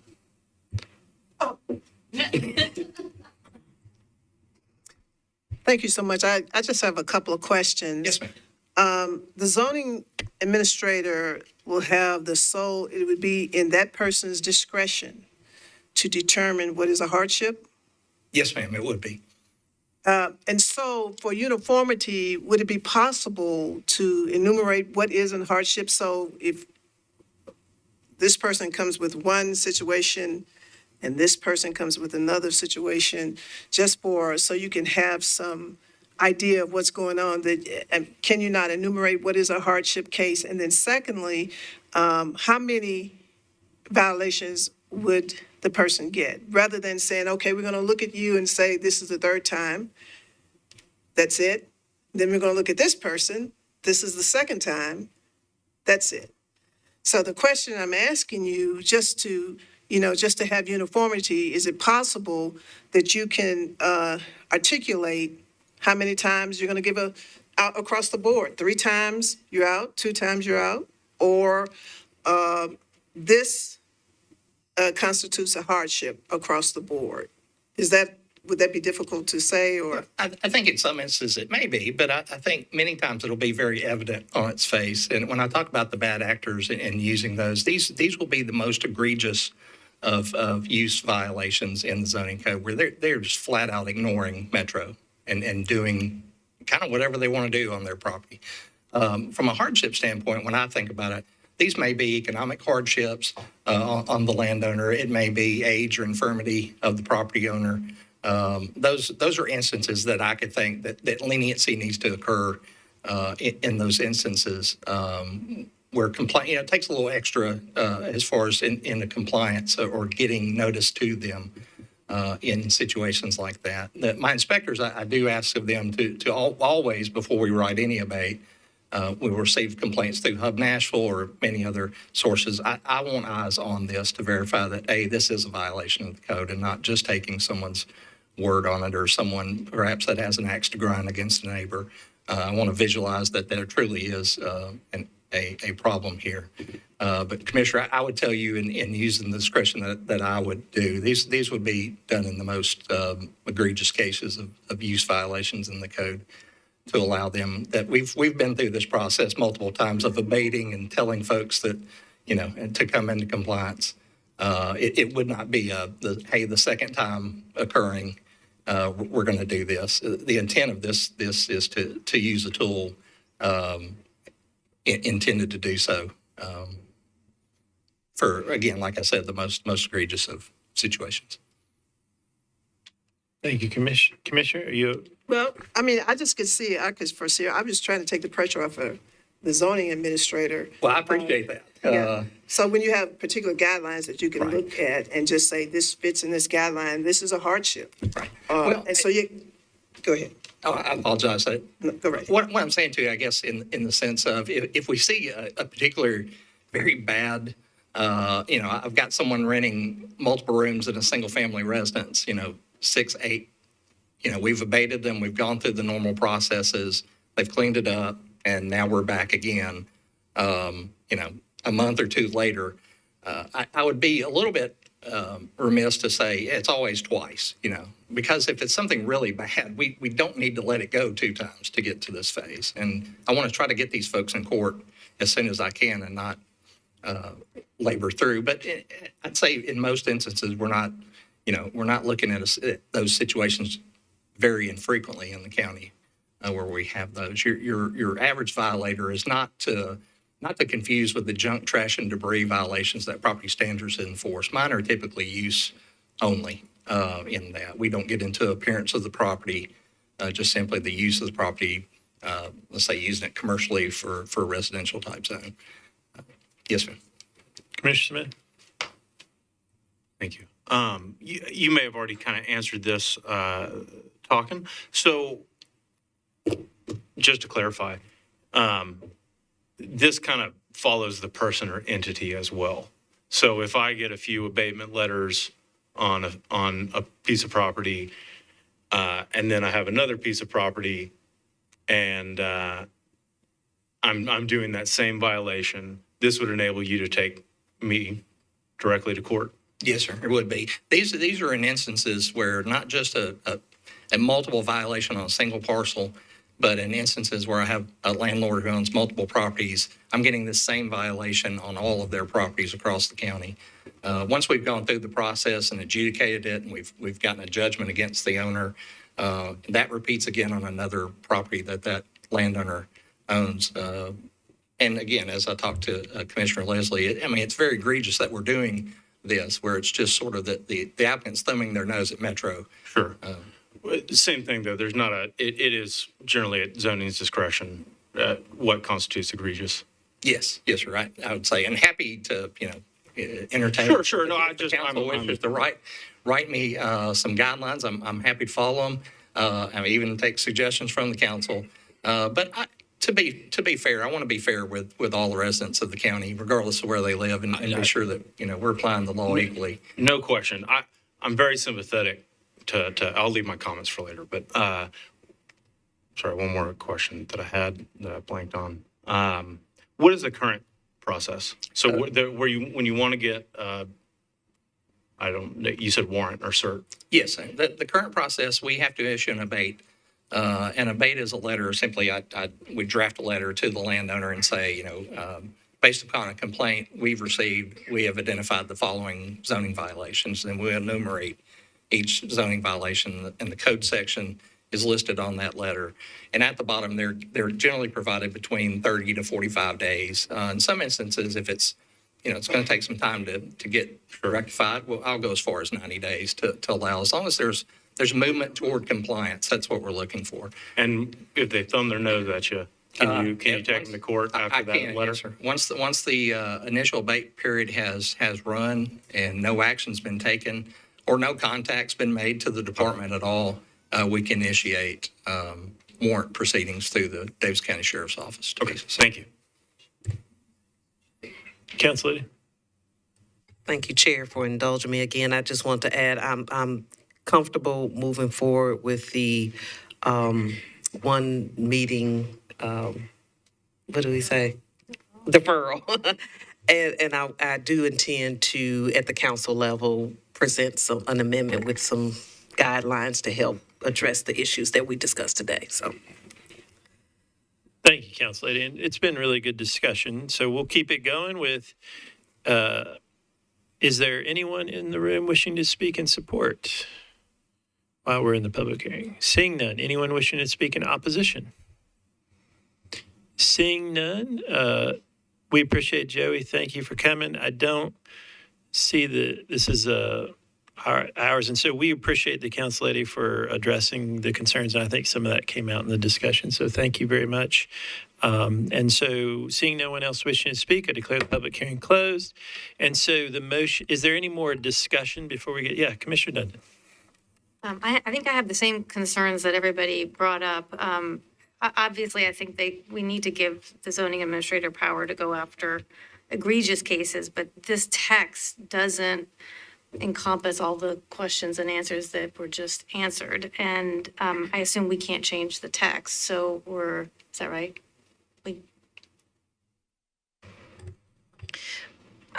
So one of the reasons that we have sort of worked in the deferral period from the time that you all hear this, or that we've incorporated the sort of two hearing, is so that we can have an opportunity if staff if you all come out when you say that you have recommended changes, then we can incorporate those into our recommendation. In this instance, I also will note, though, that Commissioner Gamble has indicated that she's going to work at the council level to address those things, and zoning legislation is amendable up to third reading. And so if you all had suggestions, I think you could share those now.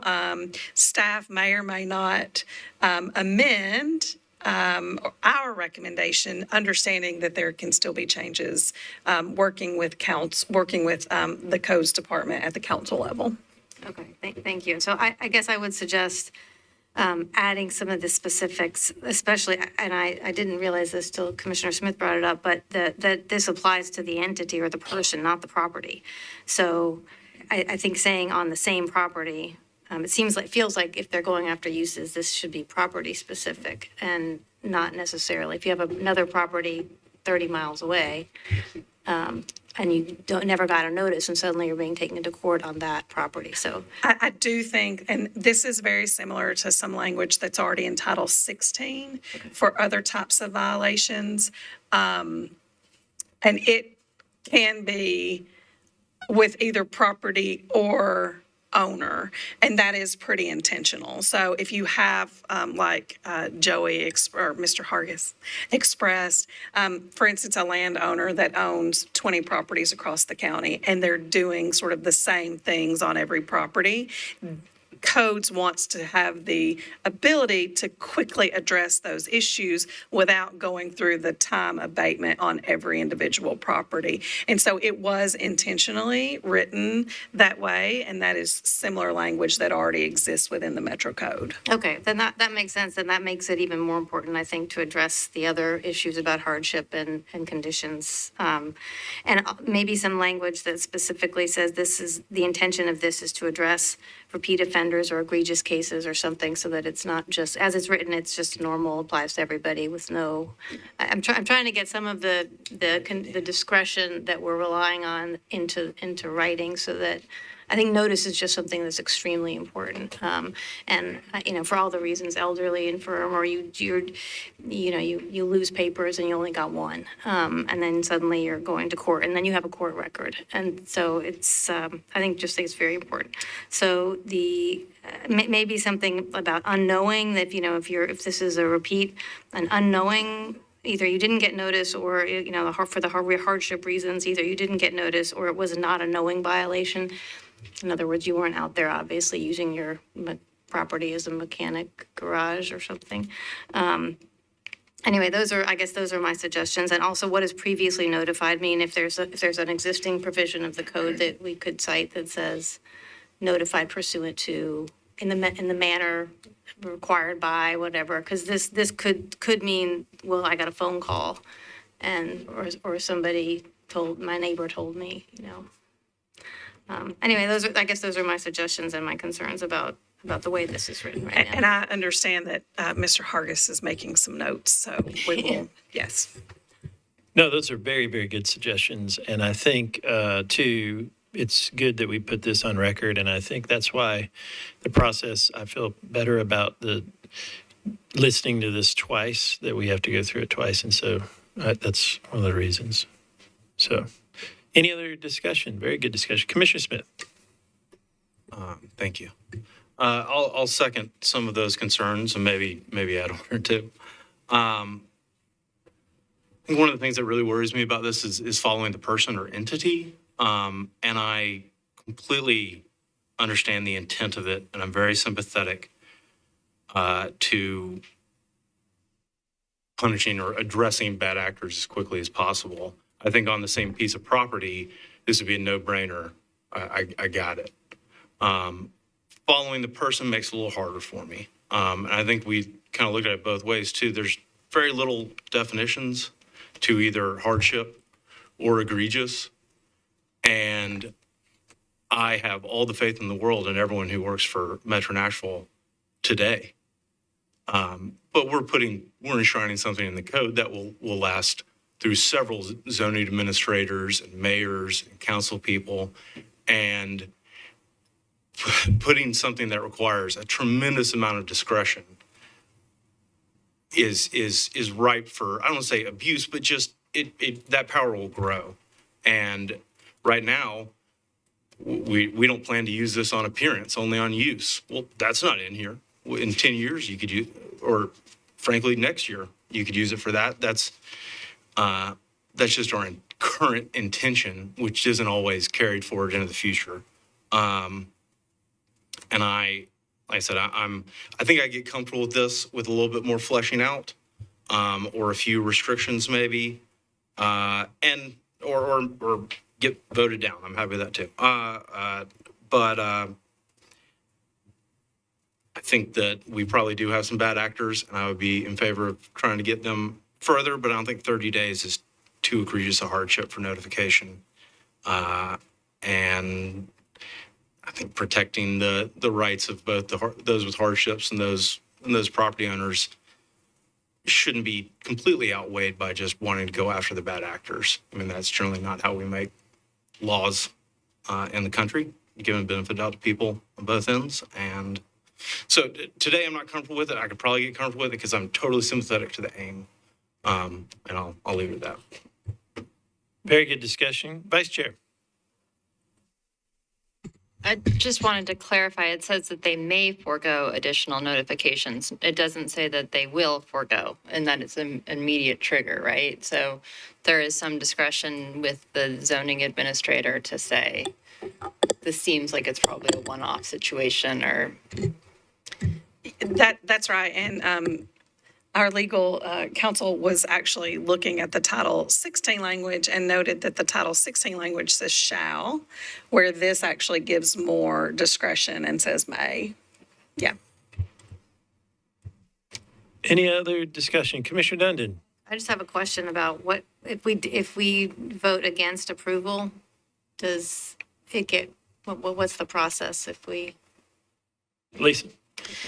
If you all, well, I wouldn't make any final determination tonight because you do have the built-in deferral. But if you all recommend disapproval, it does not mean that it can't move forward. It could move forward at council.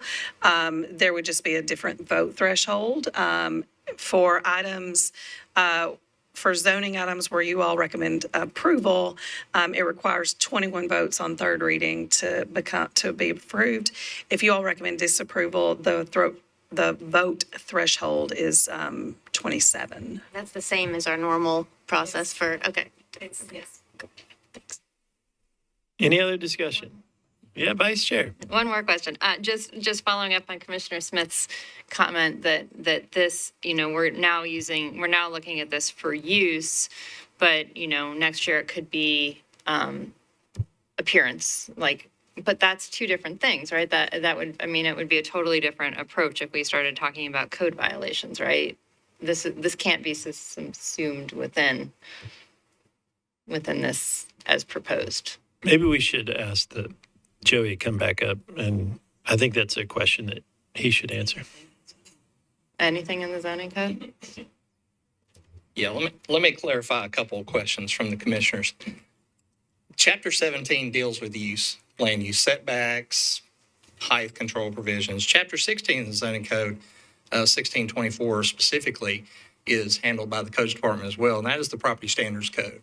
When you think property standards, that's junk, debris, high weeds and grass, inoperable vehicles, appearance of, homes that aren't habitable or falling down or falling apart. Those cover those. And Chapter 17 is specifically use of a property. But could Commissioner Smith just address one item that, as far as following the person? This is a violation. So let's say, Commissioner Smith, you were created multiple boarding homes in your RS zone properties across the county, and I've prosecuted you in court already and gotten a judgment. Not that you'd ever do that, sir.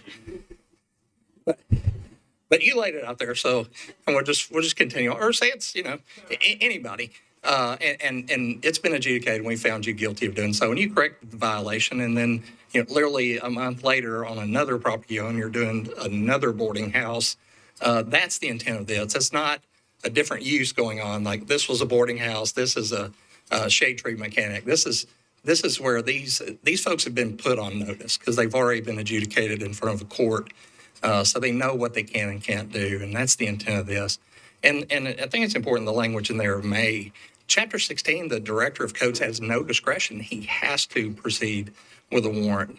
I like the may language for the event of situations in people's lives, the hardship situations, and I'm happy to accept any guidance from the council or this commission as far as language that he feels good. But on the same end, let's craft some language, A, that's easily enforceable and understandable by all parties, the zoning administrator included, and B, that we don't lose the intent of what we're trying to do here is get folks in front of a judge sooner rather than later. And that's the intent of it. It's not necessarily appearance. And Lisa will tell you this, Ms. Milligan will tell you this. See, I just used your first name. I'm one typically to push back on aesthetic requirements in the zoning code because I think that's better handled in UDOs and SPs and doesn't need to be in base zoning. Base zoning should be our default boilerplate. That's the intent of this. And I hope if I gave you anything to the contrary, clearly the multiple violations of the same violation on the same property, but those folks, we've already been through this process. They know they can't do that elsewhere. That we take those folks and move through. And these aren't going to be situations where this is the first time they knew it's occurred. This is, they know what they're doing and they know what they're doing wrong. Thank you, sir. And I think this has been great discussion. And I think between the council lady and the staff and Joey, we use first names. Sure. Right? We're still in Nashville, aren't we? We use first. Okay. Thank you very much, and we appreciate it. Any other discussion? Yeah, Commissioner Dundon. Sorry, just your comments brought up one more thing, which is it just says the violation of the same provision of the zoning code. So to me, that means the entirety of the zoning code. Okay, it is. So Yeah, it is intended to be, but what Joey was saying was the zoning code is about land use. It's about not appearance. Massing, setback, bulk, use. So height or what the actual property is used for. It is not property standards. It is about how something is built and what it is used for, but it is not property standards, which would be grass, weeds, junk. Right. Which is section 16. Which is Title 16, which this already applies to. One of the largest complaints we currently get out of Chapter 17 are uses of detached buildings for apartments or for illegal short-term uses or for shade tree mechanics. Those types of things are probably our top 4 to 5 violations. Folks operating home businesses that really aren't zoned for what they're proposing to do. Commissioner Leslie. I'm comfortable with, I think the problem is that it seems to be overly broad. And because you can tell each of us is saying something else. Does it mean this? Does it mean that? Does it mean that? And can you imagine what a landowner would do. So, but I'm comfortable with Commissioner Gamble saying that they're going to flesh it out in council. Yes. And so, And I applaud that and encourage that as well. So look forward, if you need any input from me, I'm happy to help attend any council meetings that you may need of me. No, we're definitely, clarity in the zoning code is always a good thing. And part of my job is to flesh out the gray in the zoning code between the black and white text. The more you can make it black and white for me, the better it is for everybody. So thank you. Very good comments, and also, Counselor, we really appreciate your help. And so, Commissioners, if you have, this is a lot to chew on, and so if you have other ideas or thoughts, email our staff and also the council lady, and of course Joey, and so our administrator. So I think that if you have other ideas, please do that. And I know Joey is also available to meet with. And so that's why these text amendments are so important. And that's why we came up with this 2-meeting idea, because we felt like we weren't getting enough discussion. So, and I think when you develop policy like this, the more discussion, the more thoughtfulness that you have, and the more questions and the interaction, it's a good thing. So thank you, Commissioners, for that. Thank you, Joy. We appreciate it. All right. And so, seeing no other discussion, I declare the public hearing closed. And so any other discussion, we're out of the public hearing, and or is there a motion? So we do need to, as the staff said, defer because of timing. We need to suspend the rule. The motion will be to suspend the rules and defer one meeting.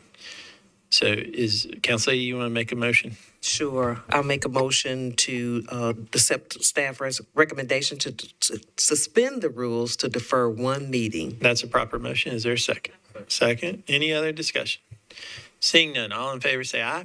Aye. Opposed, no. Ayes have it. One meeting. Oh, one no. Who's the no? Oh, Ed's the no. Okay, Commissioner Henley is the no. I'm sorry. We go a lot by first names. All right. So we are now on to item number 22.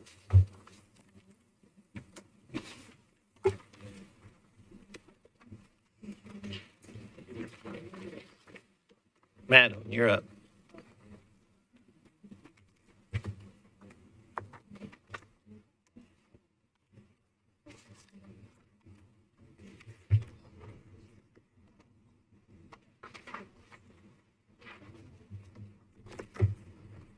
Okay. Should I go? Okay. This is item 22 on tonight's agenda. This is a request to rename South Street to King Hollins Avenue. This item was initiated by Councilmember at Large Suara. Staff's recommendation is to approve and recommend that the code section applicable to the renaming of streets also be evaluated and amended. King Madison Hollins was born in Nashville on November 29, 1941, and became a leader in the Nashville student movement, challenging racial segregation in Nashville. He was trained in nonviolent protests, helped found and lead the Nashville Civil Rights Veterans Association, and also sought to preserve African American history in Nashville. He was a presiding officer for Organized Neighbors of Edge Hill and served as a commissioner on the Metro Human Relations Commission. Mr. Hollins passed away on December 17, 2023, and will be remembered and continuously labored to make Nashville and Davidson County a better place to live for all. The Metro Historical Commission provided the following research on the history of South Street. South Street, which runs from 8th Avenue South westerly to Music Square East and is proposed for renaming, was established through 2 main sections, one east and one west of 12th Avenue South. The western section between 12th Ave South and 16th Avenue South is found as South Street on a plat that was recorded in 1866.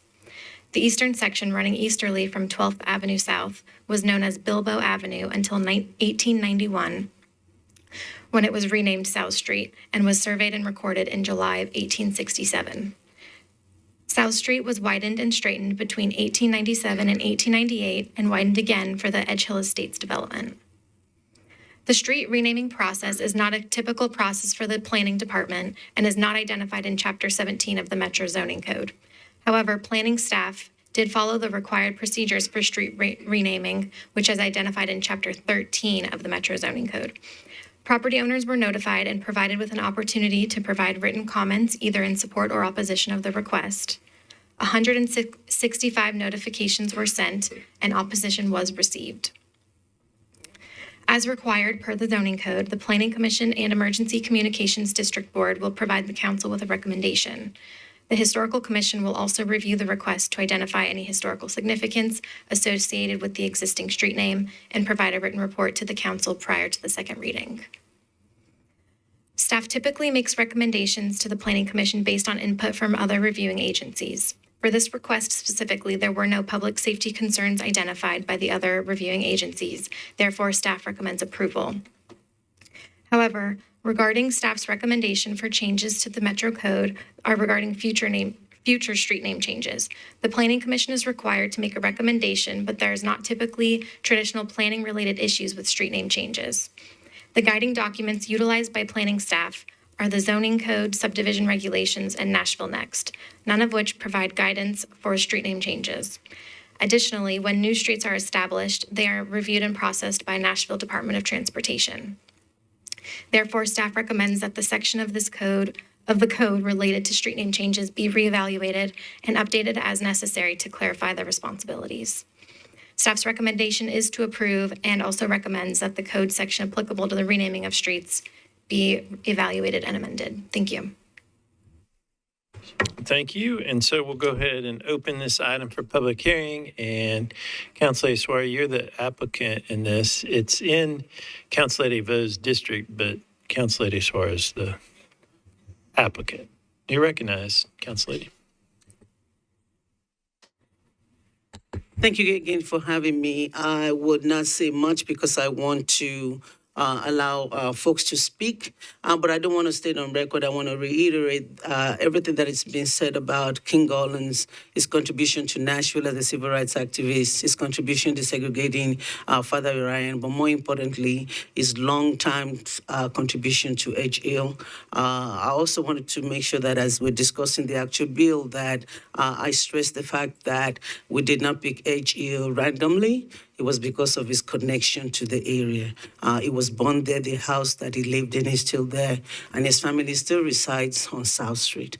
And so as we look into honor everything that he's done, we look at the area where he's made the most contribution, and that's how we pick South Street. We also look into making sure that EMS is not impacted as we look at what area can we do that does not create too much trouble as ambulances are traveling down the street. And so, with that, I want to yield my time to be able to give people time. His family is here. HEL leaders are here. Ms. Gloria McKissick, who was actually did the sit-in with King Orleans, was here earlier. She was in dialysis all day, but she was tired and she just left. But I wanted to acknowledge her coming here and thank both her and King for all that they did for Nashville, that allow many of us today to be able to have some of the freedom that we have that make this city better. I think that Nashville is powerful and beautiful because of its diversity, because of its welcoming nature, because we're very inclusive. And all of that is due to people like King. And I hope we can acknowledge that and celebrate him the same way. So thank you. Dr. McKissick left because she had a meeting. She wasn't tired. Okay. Thank you, Mr. Cersei. She was not just tired, she would have stayed it out, but she had another meeting. So thanks for that correction. And so again, King was born here. We've honored other civil rights activists with street naming, and why I applaud what they've done. Most of them are outside of Nashville. They came to Nashville, but King is one of those that was actually Nashvilleian. So I'll yield my time and have a rebuttal after everyone has spoken. Thank you. Thank you, Councilor, and we appreciate it. And so we'll take everybody that wants to speak in favor first. And everybody gets 2 minutes, and the microphone, if you'll just state your name and address. And we need to get you a microphone, though, or if we can. I think you can hear me. Can you hear me? Well, we have to get it for the record on the micro. Yeah, so just hold the microphone. There we go. Just state your name for the record. Thank you, sir. My name is Walter Searcy. I reside at 1029 Villa Place. That's a significant address because, among other things, King Holland and his young family once resided there. My wife and I have been there now for 24 years, and we have become loyal residents of Edge Hill. And we have a situation that we're confronted with here, that we have a street that apparently was only named because at some point that was a southern margin of Nashville. It becomes South Street at the end or subsequent to the Civil War. And the neighborhood that is now constituted as Edge Hill is a significant historical residential depot for the African American community, both the post-Civil War community and the post-World War II community. King Holland was a living manifestation of the significance of that community. And we have an opportunity, you have an opportunity here to take the name of a street that was insignificant otherwise and give it significant meaning and tie it back to the historical nature of that community. And it's not an African American community any longer, but it is a community of neighbors that respect one another, African American, white, Asian, Latino. And thank you. King Holland is a representative of that kind of Thank you. Thank you very much.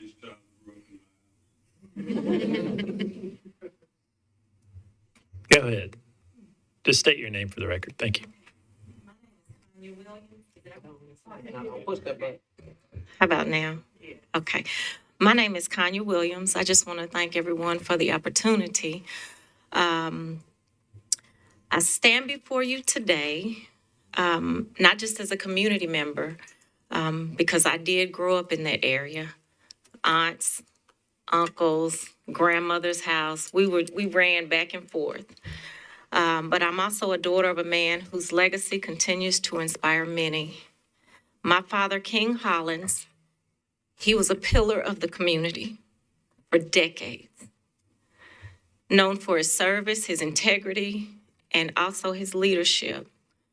Some have mentioned he started young. He helped integrate Father Ryan High School. And after that, he went on to actually take a hands-on role in the civil rights movement. He's a graduate of Fisk. I've always admired his nonviolent, laid-back demeanor. I don't think I ever saw that man mad. He held the role of president in the organized Neighbors of Edge Hill, sat on many boards, assisted with multiple projects, all to make our community better. Many feel that streets are just roadways, but they can also be served as landmarks with memories and meanings. Renaming South Street after my father, King Hollins, would preserve local history, inspire future generations, and create a visible, lasting reminder of the values that he stood for. Thank you so much for the consideration. Thank you for coming down. Next, welcome. Well, thank you. How are you? Former council lady. Thank you. And school board members. So interesting to be back in this room. Brings back good thoughts. Yes. Good afternoon, everybody. I thank you all first for your service.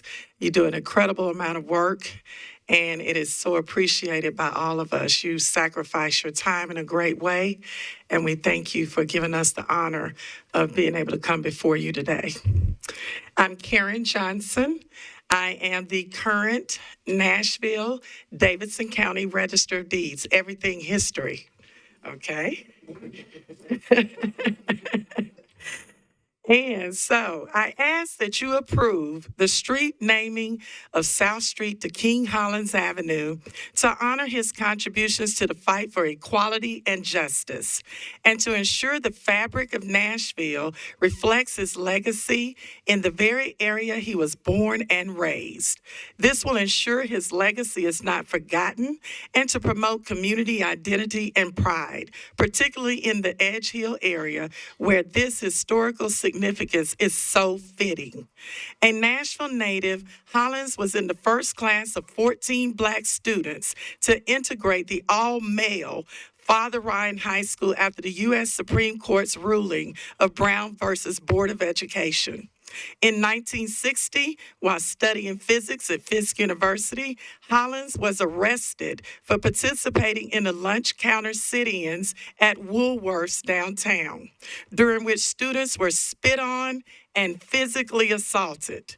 He spent 2 weeks in jail following his arrest. I respectfully ask that approval be granted for this street naming, which will be similar to our renaming of streets in honor of Rosa Parks, Representative John Lewis, and Dr. Martin Luther King Jr. The Postal Service does deliver and address the old street names for 1 year. Thank you. Thank you. Next. Welcome. Thank you. Kanya, can you hear me back there? Okay.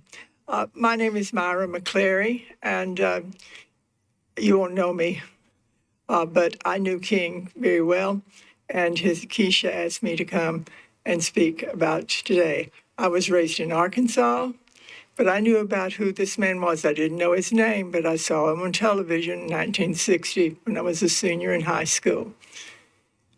Nashville was not the first city, actually, to have the demonstration in the nation. But it wasn't really about Nashville. This was about the world that we live in. This was about the United States of America that he also was working for. So I love that Edge Hill has a chance to do more, even more than this, to make your community known. Get a sculpture. There are great sculptures around. There should be sculptures for people like him in their neighborhoods, in a boulevard. What he did when I came here from the People's Republic of Cambridge, Massachusetts, as my less progressive friends tease me about, and I taught his grandson. He's got one there now at Ensworth Kareem, but I came to chair the English department there.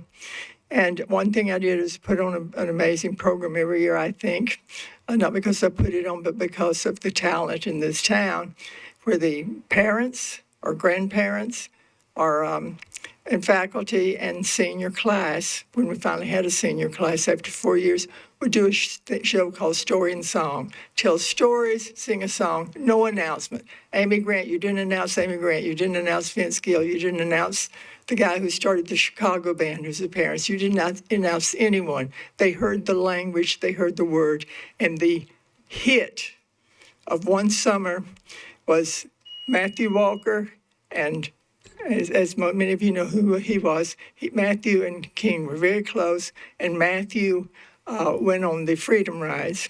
And King, when I met them, because they weren't sure if I had the slightest idea of what I was doing.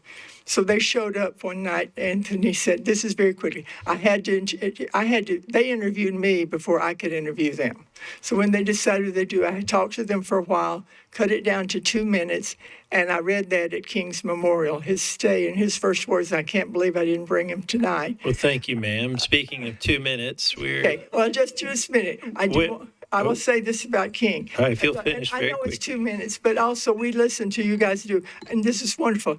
I used to do workshops for Bard Institute for Writing and Thinking. If you let me would work with you one time for 2 hours, you could have done everything you did tonight, and there were amazing conversations. I agree with everything you said in 20 minutes. Well, Okay. thank you. All right. We No, appreciate All you. right. But Ma'am, I'm I'm ma'am, sorry. I'm I sorry. just have to say, King, you need to hear him talk about being this young man looking down on Wordsworth and how scary it was. Thank you, ma'am. He had courage, and I had the courage to keep talking. Thank you. Thank you. We appreciate it. Anyone else? Come on up. 2 minutes.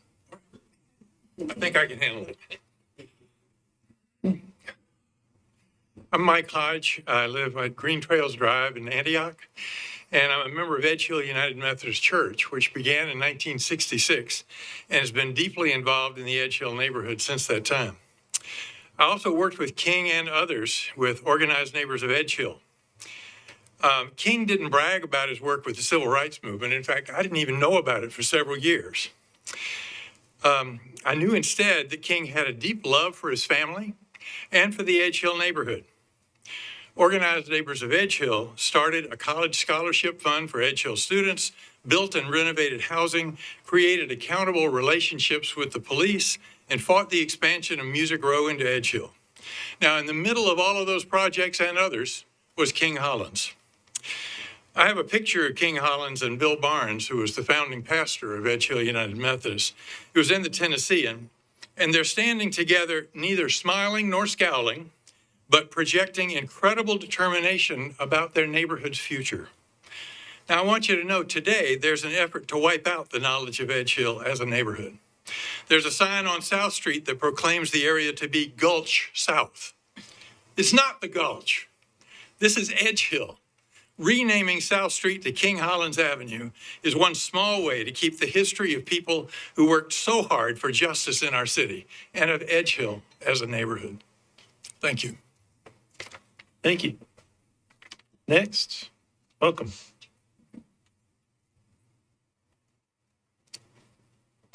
So my name is Joel Dark. I live at 1027 15th Avenue South. I am overjoyed by this proposal and very grateful to my council members for suggesting this. I think it's a brilliant idea, and I'm very honored to be able to speak on behalf of the proposal. I think everything that probably needs to be said about King was so eloquently summed up in that final sentence that was read about him being a civil rights advocate and icon who continuously worked to improve Nashville and Davidson County for all. The only thing I would just add to that, and I think people know, is that he did that at great cost and at great sacrifice and risk from a very young age when he was a young teenager, and then at even greater cost and risk when he was a little bit older. And I think he did it for his community, and I think he did it for Nashville, and I think Nashville does owe him the honoring of the memory of that. And then the other thing I just wanted to say is that having known King, it was very hard to be with him and see him and not be a better person, not have a better day. There's a spiritual quality to him that I don't think a sign or a street name is going to capture. But I think that some people who see it will remember that and help to continue the work to make Nashville better. And I think other people who don't know about him will come to know about him and connect to that and be inspired. And I think it will be a great way of continuing his legacy. Thank you. Thank you. Anyone else? Come on up.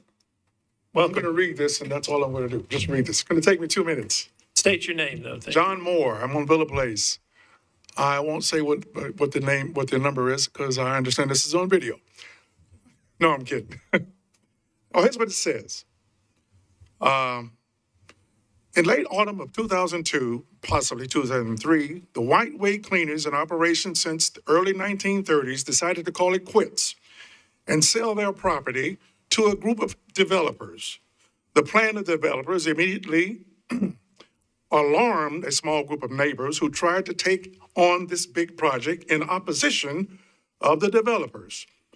It wasn't long we realized how big this was that we found out about the organized neighbors of Edge Hill. And this is when we met King Hollins, the board president. He was the board president. I personally ended up becoming a part of this organization. The Organized Neighbors of Edge Hill collaborated with many local organizations and agencies during my tenure. The Nashville Family Resource Center, meetings with council members, collaborations with the police department, collaborations with Metro Parks, meetings and proposals with a host of developers regarding zone changes. The Neighborhood Resource Center, also community activities that O&E sponsored. The O&E Barnes Scholarship Fund. During the election years, we held public forums for council debates where community members could hear the candidates. The Mayor's Office of Neighborhoods, a night out against crime, the Edge Hill Community Garden, which was started in 2002, community and neighborhood in-home business encroachment, the Edge Hill Conservation Overlay. This was also the historic overlay that's over many parts of Edge Hill. And the Belmont University Edge Hill Community Ballpark proposal. This is only a fraction of the myriad of events that can impact and influence our community. The organization of is that the bell? That's the bill. Okay. Let me read this and I'll be done. Well, unfortunately. One little bit more. Just a little bit more. So I am forever grateful to the King Hollins, Minister Bill Barnes, Doris Huggins, Mike Hodge, who is president, Brenda Morrow, Gloria McKissick, who was president, she had to leave, Arlene Lane, Flora Wilson, Ronnie Miller, who was also present, and all those who worked with this important organization called the Organized Neighbors of Edge Hill. Oh, thank you. So, all right. Here's the deal, guys. So we allow 2 minutes for speakers. And that is part of our rules. If we allow that to go over for the affirmative, then we have to do that for the negative. So it's really important to keep to your time, to be fair. And we don't allow clapping because then we don't allow any of that. So I appreciate it. When I say keep it professional, clapping, we're here to listen and debate and not clap and yell. Okay. Thank you. Anyone next? I'm sorry that I had to say that, but who's next? Come on up. We want to hear everybody. Okay. Thank you, commissioners, for your time. My name is Ben Tran. I'm a proud Edge Hill neighbor. I live in Villa Place. My kids were born and raised there. I'm also the current chair of the Metro Human Relations Commission. All these things that have been said about King are true, but he is living history. And I just wanted to bring a story that happened the year that he died. My son came back from school and somebody said to him, "Why are you not in China working in a factory?" And I was flummoxed. And I teach the history of race. I teach history. I work on the history of colonial empire. And so I didn't know how to respond. So we're walking down the street and King pulls up and he stopped his car. But he didn't know what was going on. I was having a hard time. I explained to my son that like, in the 21st century, we're still doing this. And I told King what was happening. I was, emotional, just like I am now. And he said, let me talk to him. So I parked his car illegally a little bit in somebody's driveway. And he talked to my son. And I just let him talk. And my son knew nothing about King other than he was somebody that dad had worked with for affordable housing and, public space. And I don't know what King said to my son, but he walked away from the conversation with King with a little bit more dignity and his head held high. And that's King Hollins. He was the coolest man you ever meet.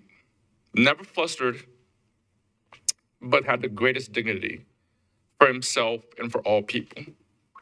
So when you change this name, if you vote for it, this legacy is very simple.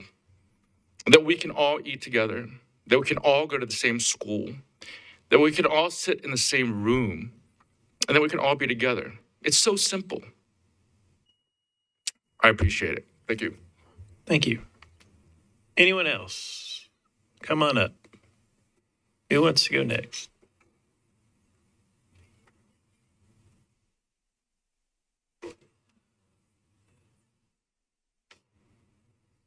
Welcome.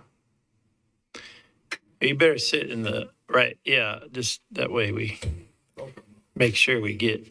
I don't know if that microphone's working. Thank you, sir. Welcome. Please state your name.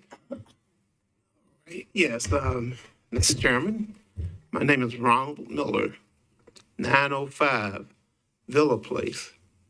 When I look out my front door, I can look into King's door, family's door. I'm a lifelong resident of the Edge Hill community. I've lived there all my life. King was a friend of mine. I rise and talk about the strong support of this proposal to rename South Street. The change honor the legacy of King Hollins, a respected neighbor, community leader, a freedom rider, who dedicated in our neighborhood in tireless advocacy for justice, housing, and community development. He had left an enduring impact. His leadership, as you heard, chairman of the Organized Neighbors of Edge Hill, his defense in the E.S. Rose, Belmont Park, and the commitment to first-time home buyers to the Organized Neighbors of Edge Hill are just a few examples of the lasting contribution that King has made. Renaming that portion of South Street is not only a fitting tribute to his life and service, but also a way to inspire future generations to carry forward his vision of equity, unity, and community empowerment. Thank you. Thank you. Next, welcome.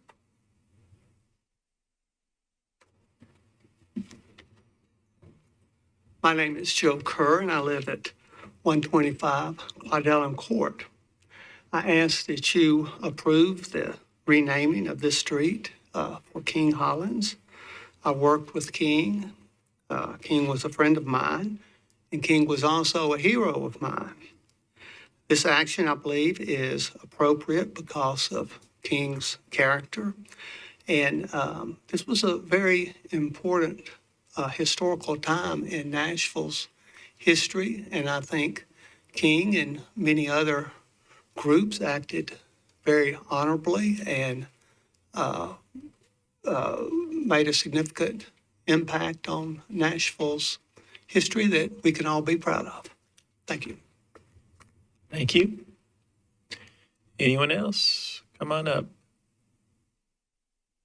Welcome. Thank you. Good evening. And I want to apologize in advance. This is a very emotional occasion for many of us. So I would just like to say ditto to everyone else has said. I would just like to add that I still live in Edge Hill. And when I think of Mr. King Hollins, I think of him as a brother, a favorite uncle, a mentor, and the most wonderful neighbor that anyone could ever hope to have.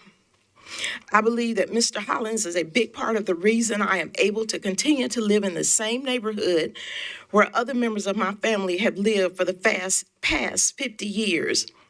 Because of a very important organization that he was a part of, ONE, Organized Neighbors of Edge Hill, I was blessed and honored to be able to buy a home for myself and my young son because of an amazing grant that his organization received. And he was an integral part of that organization. May he continue to rest in peace and power. And may God continue to bless his beautiful family. Thank you. Thank you. Anyone else? Come on up. Welcome. Thank you. All right, is this thing on?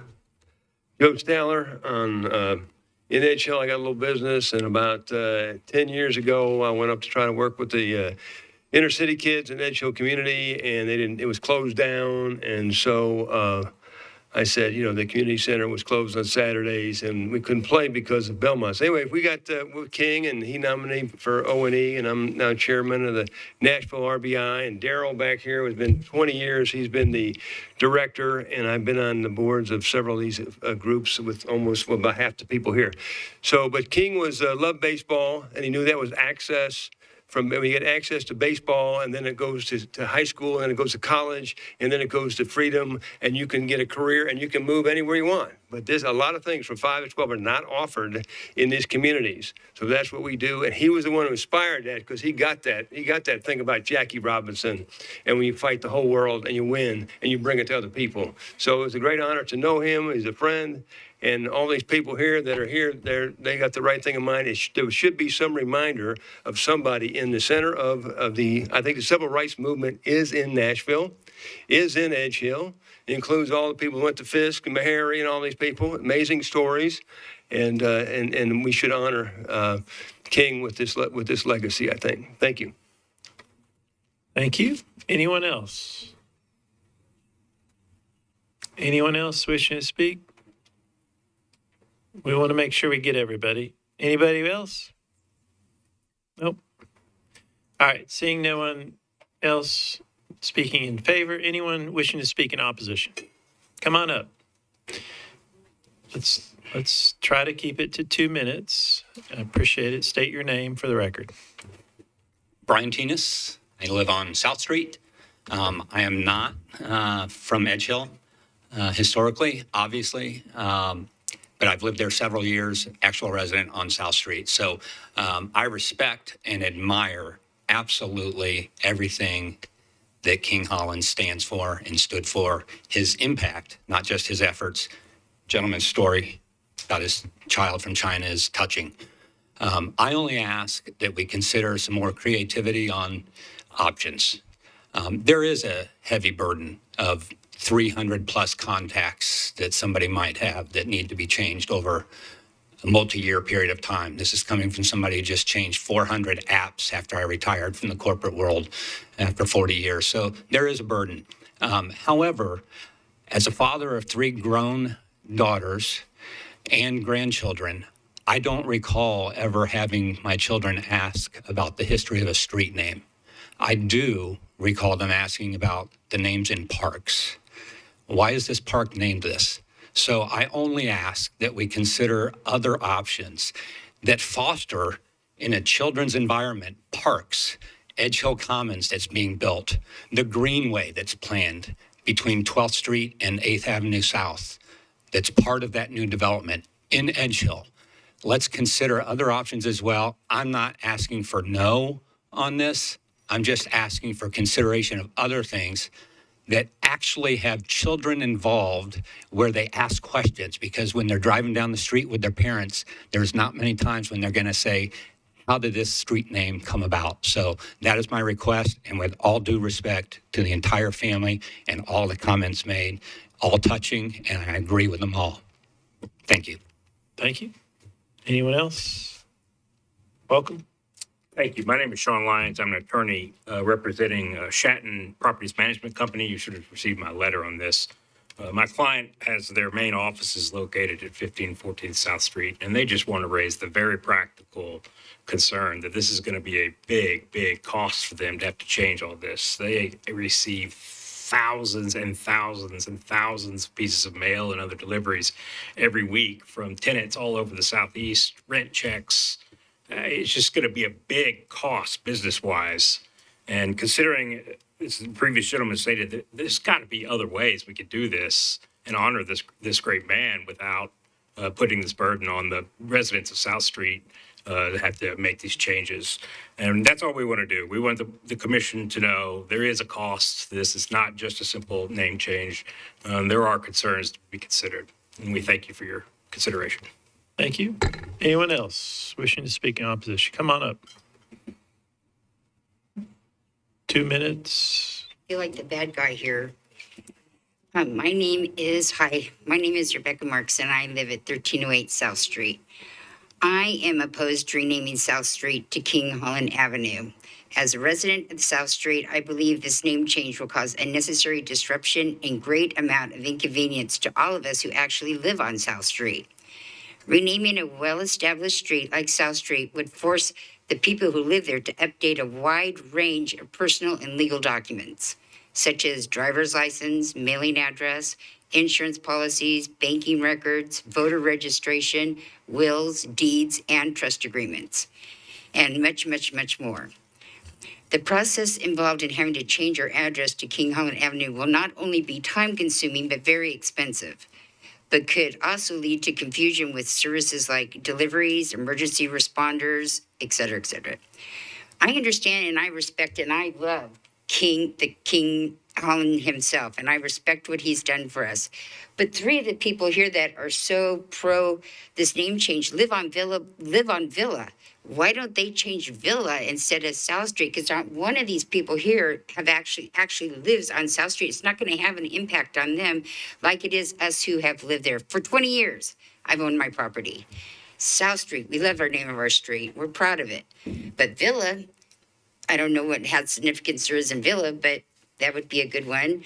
Or change a park, as they said, or another street, or they're building so many new streets, a new street, because I don't want to take away from honoring him. I really don't. But having to be my street, not such a good thing. So that's all I have to say about that. Thank But I you. love him, don't get me wrong. Ma'am, it's okay. Anyone else wishing to speak in opposition? Okay, come on up.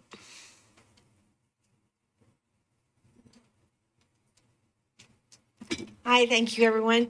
I also live on South Street, and I was thinking the same thing. Man, I wish. Ma'am, can you please state your name? Yes, I'm Cindy Larson, and I live on South Street. And my husband did write a letter explaining our grievances working from home. You send out your information, and there's no getting that back. So to say you can go online and quickly adjust your address is not really correct. But I was also looking up, there's a reservoir park in Edge Hill. So I'm a native Nashvilleian, and I've lived in Edge Hill for about a decade. And I go by Reservoir Park all the time, and I know why it's named Reservoir Park, because it sits just on the property of what used to be a water reservoir. But I too wish that there was a better way to honor this man, because my husband and I, when we got our notice, we're like, okay, we need to find out who this is. And we did some research, and we were so excited about the man, but just not excited about our street. And if his home is still there, maybe that would be a great museum. So I agree that a street name is just something unless you live there, it doesn't affect you and it doesn't cause questions. And I too would like to, I'm a podcaster, I would like to get the word out about this man, but changing this little street of South Street, there's another street, Hawkins, that's just on the other side, that's just turning into residential area. No long-term residents would ever be affected because they're just starting to build homes there. There just has to be some other ideas that we can better, get this word out about who this guy is, because I'm pretty impressed I'm excited that an Edge Hill resident was this influential. Just please don't change Thank my you. street. Thank you. Anyone else wishing to speak in opposition? All right, Council Lady, rebuttal.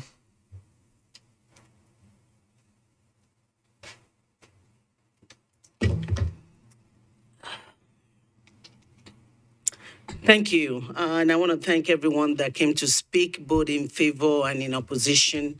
I want to speak to some of the things that were said in opposition. I really get the discomfort that it will create. But let me reiterate that we've done this before, and it's not as bad as folks think. For example, there was a statement that deed will have to be changed, voters' record will have to be changed, impact on EMS. There's a concern about address changes. Please let me tell you that because this is a citywide change, the USPS will be notified. And the address change will be done globally for everyone on that street. The government records will be changed for that. Now, as it relates to driver's license, because that is a state entity, individual will have to do that themselves. But you can do that online. The post office, when we did the first John Lewis Way, which has a lot of businesses, it has the convention center, the state offices, Ryman, and so many are on that street. What we were told at the time, and which is where we were able to get this done, was that the post office gives businesses a year that they can continue to use the old addresses, and all the mails will be forwarded. I shared as a small business owner that changing your information even with the state or with the IRS is not as difficult as it used to be anymore. Gone were the days where we have to fill out a whole lot of postcards to let people know that address is changing. Anybody that has moved from one place to the other knows that a lot of things can be handled online. And the fact that there's that 1 year gap gives businesses a whole lot of time. If you're filing your annual report in January for your business, you just have to put the new address on that form with the state of Tennessee, which you can do online. When you file your returns for the IRS, you put your address change, you check the box that this is a new address. That's what you do. I'm a CPA, I do taxes for people as a living. So I'm not just saying this. These are things that people can do. The rest of the stuff, I was sharing with someone today that I had an account with Delta online for a number of years. When I moved from Bolivar, I never changed my address with them because I get all my statement online. I have an account online. It was this last week when I came back from an international travel, my luggage was lost, that I realized that they still had the old address. But they were still able to communicate with me for about 5-6 years because of all the transactions that we do online. I'm sorry to everyone that is there. I get the inconvenience, but I want to go back to everybody saying that they appreciate the man, they love what he did.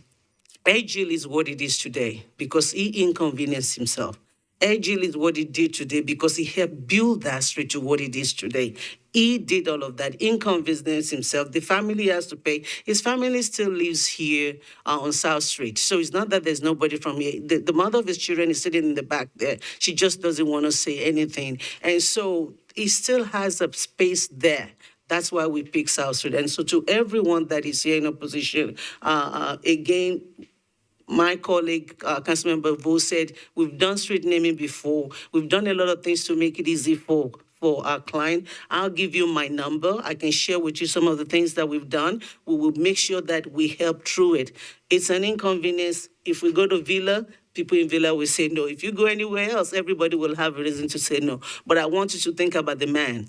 When you think about the guy that was born there, he's done the transplant there, but he spent all of his lives, not even just the civil right, the Edgeo United Methodist, the stories that you've heard, that is the stories of people that are there, people that he helped buy homes, people that he gave scholarship to. That neighborhood is thriving because he was inconvenienced. And I think a little inconvenience of going online, while I'm not disparaging it, while I'm not saying it's too little, please do not misunderstand me, but I'm saying that much we can do for somebody that did so much to make this town better. Thank you. Thank you, Councilor. And seeing no one else wish to speak, I declare the public hearing closed. And Commissioner Allen, you want to go first? Yes. I'll stumble my way through this. As a Nashville native, I feel like this topic isn't something that we typically discuss or review, the Planning Commission. But after preparing for this meeting and hearing the comments in support, it feels like more of an honor to be up here to discuss this. I'll say I learned a lot about King Holland in preparation for this meeting and during this meeting. And I know that he is somebody that more of Nashville should know about. And it's very clear and very obvious from just the comments and discussions in this room, the impact that he had on his community and his family and everybody that he was just interacted with here. And so, again, as a native and having seen all the change in this city over the past few years, we have the duty of maintaining the the history and the stories like King Holland's. And so I think that this request to rename the street after him and the neighborhood that he impacted is such a small ask, in my opinion. And I am inclined to support the approval of this. Thank you, Commissioner. Any other discussion? Commissioner Henley. Thank you, Chair. And Commissioner, I don't think you stumbled at all. That was great. I think a few thoughts. I think first and foremost, it was a pleasure to hear people come and speak about a great man.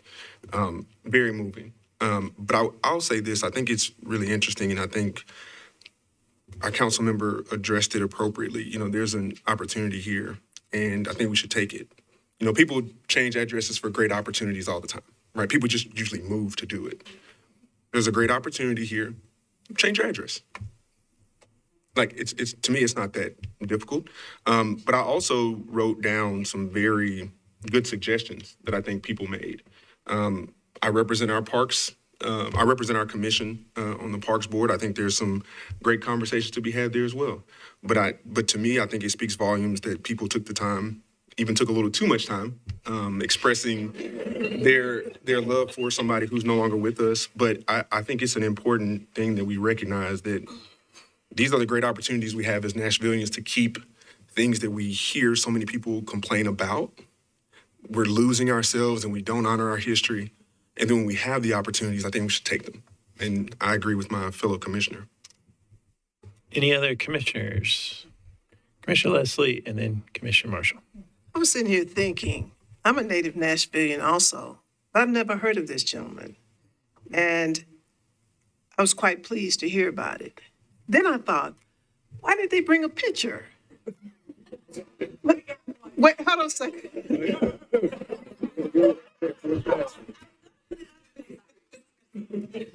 But I thought, we don't need a picture. Because his legacy continues on.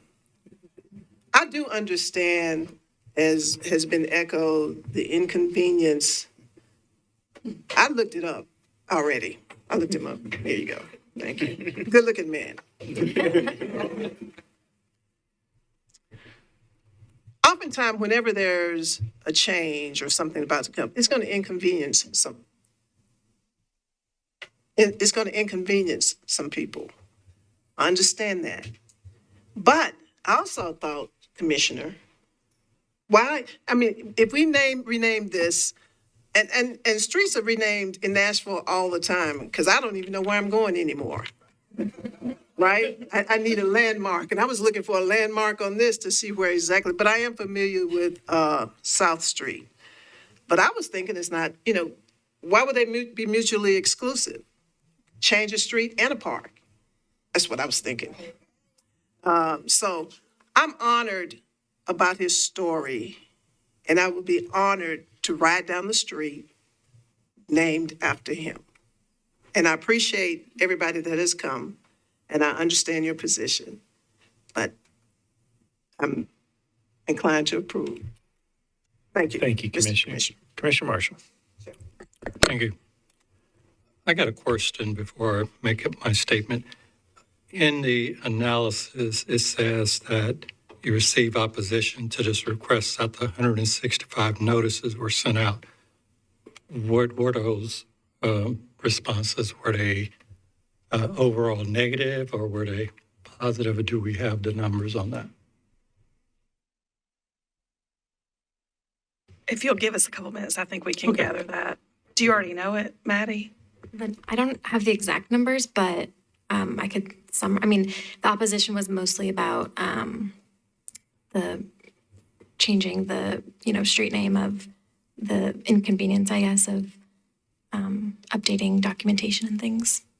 but I don't have the exact number of All right, thank you. opposition, sorry.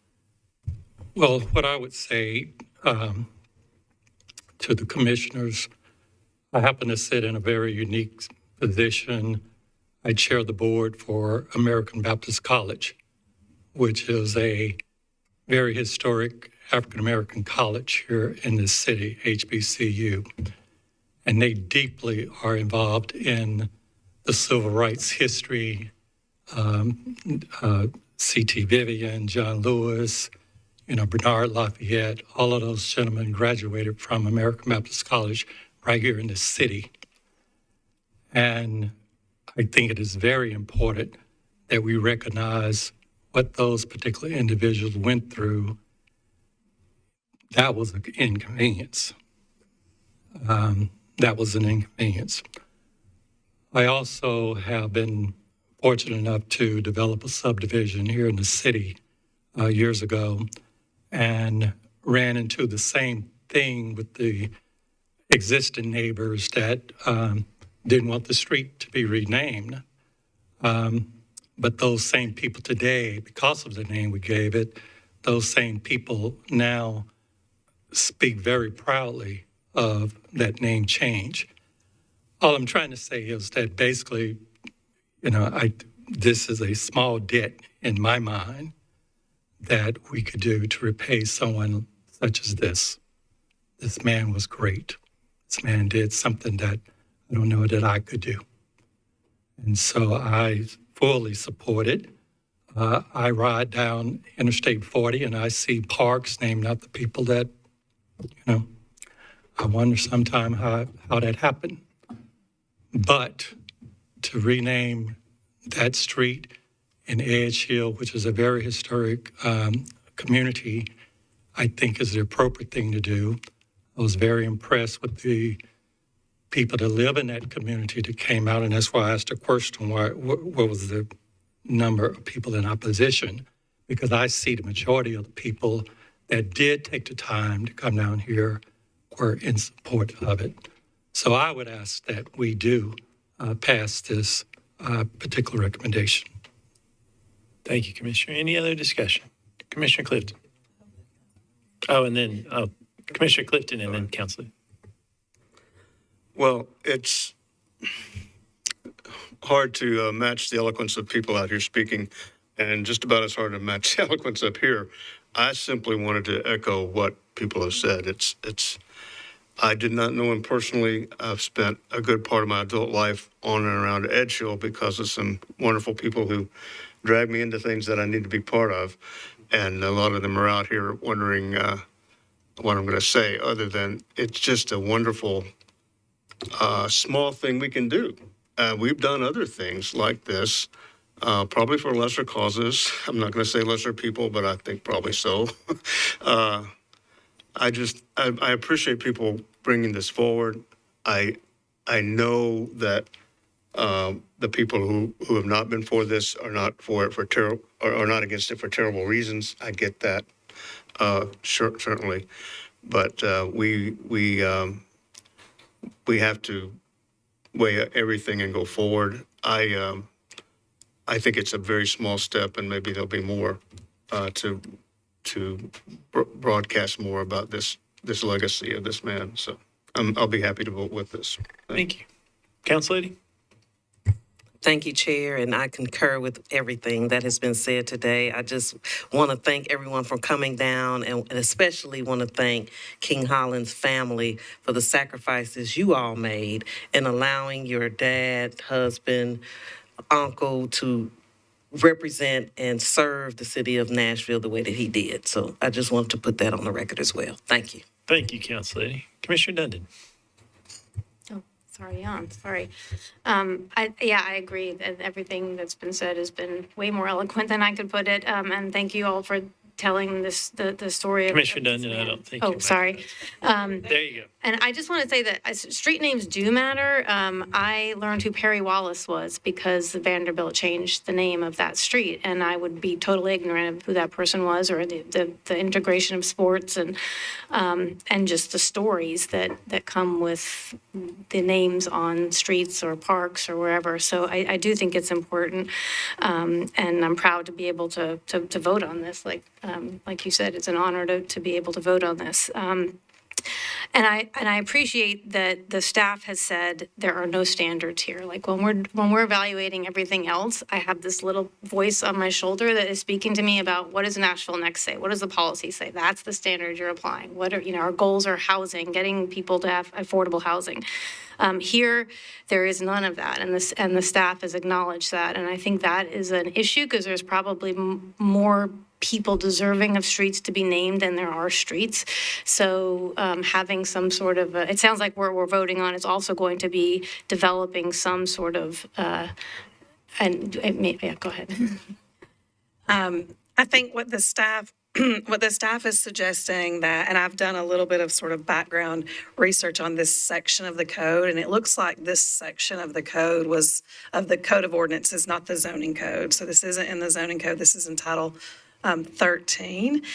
This section of the code was originally adopted in 1993 to establish a procedure for street name changes. It has been amended a few times over the years, including in 2010, to add a requirement that the Historical Commission provide a report to council, recognizing likely that if there was a historical significance to a street, that council should know about that.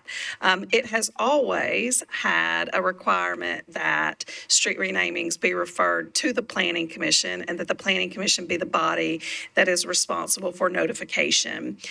However, there aren't any standards by which that are outlined for the Planning Commission to review. We have in the past reviewed street renamings where there is a issue from a life safety standpoint, such as disconnected segments of a street or street names that are too similar that make it difficult for emergency responders to go to those streets. And those we will recommend pretty easily approval of because there's a health safety issue. Streets are renamings like this, and we have processed others in the past. There just isn't necessarily a guidance, and it is ultimately a council decision, but because it's being sent here to the Planning Commission, we just think that it's been quite a few decades since the section of the code was drafted, that it might be appropriate to work with someone on council if there's interest to provide some clarity to the process. This body would not actually be drafting anything because it's outside of our purview because it's not in Title 17, but we're just hopeful that you all could sort of give guidance, and then maybe we can talk with a council member that might be interested in helping us look at that segment along with Metro Legal. Thank you. And yeah, so I'm definitely in favor of the amendment or the name change. Thank you, Commissioner. Any other discussion? Seeing none, Commissioner Allen, you want to make a motion? Yes, I make a motion to approve staff recommendation to approve the renaming of South Street to Kings Holland Avenue between Music Square East and 8th Avenue South, and recommend that the code section applicable to the renaming of the streets be evaluated and amended. That's a proper motion. Second. There's a second. Any other discussion? Seeing none, all in favor say aye. Opposed, no. Ayes have it.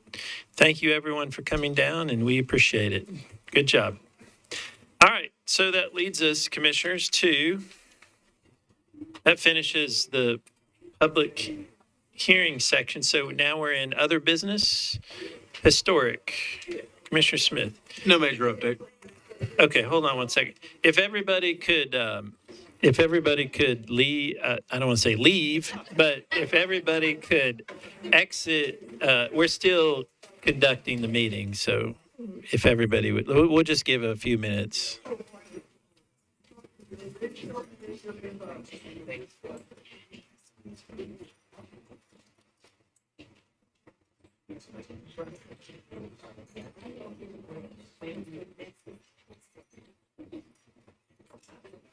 I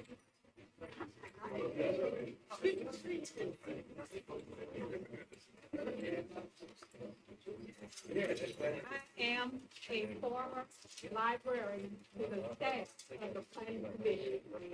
Keep up the good work. But in reference to something else needs to be done, I think we go to the historical commission next, because I think they really need a historical marker in writing, because the generations to come need to know what was said. Thank you for being patient. Thank you. Keep up the good work. All right, if everybody would, we still got the rest of the meeting left, so keep going.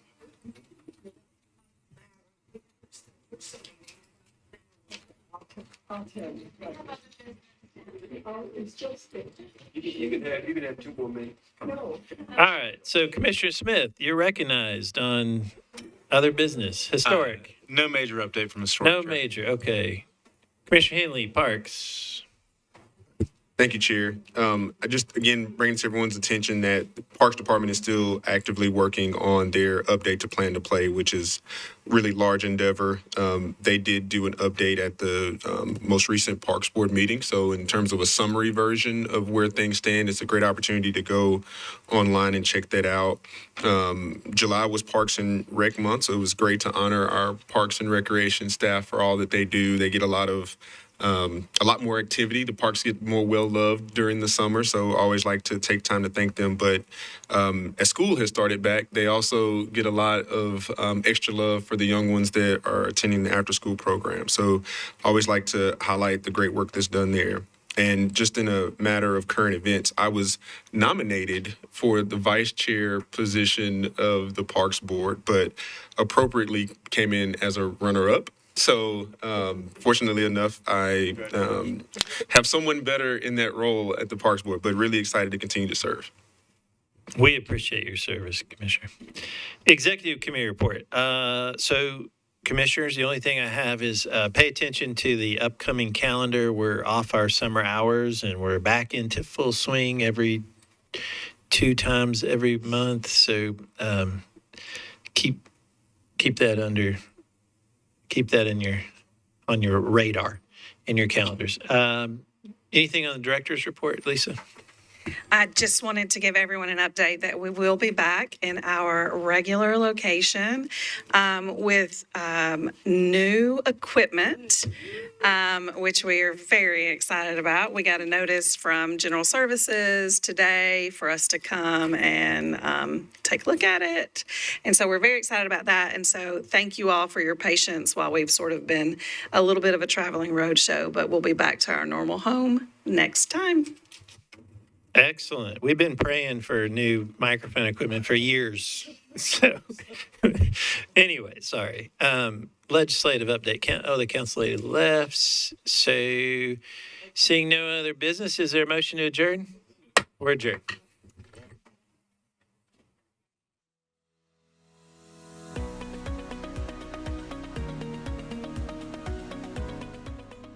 This has been a service of the Metro Nashville Network. If you would like to see this presentation again, or for more information on this and other programs, visit nashville.gov.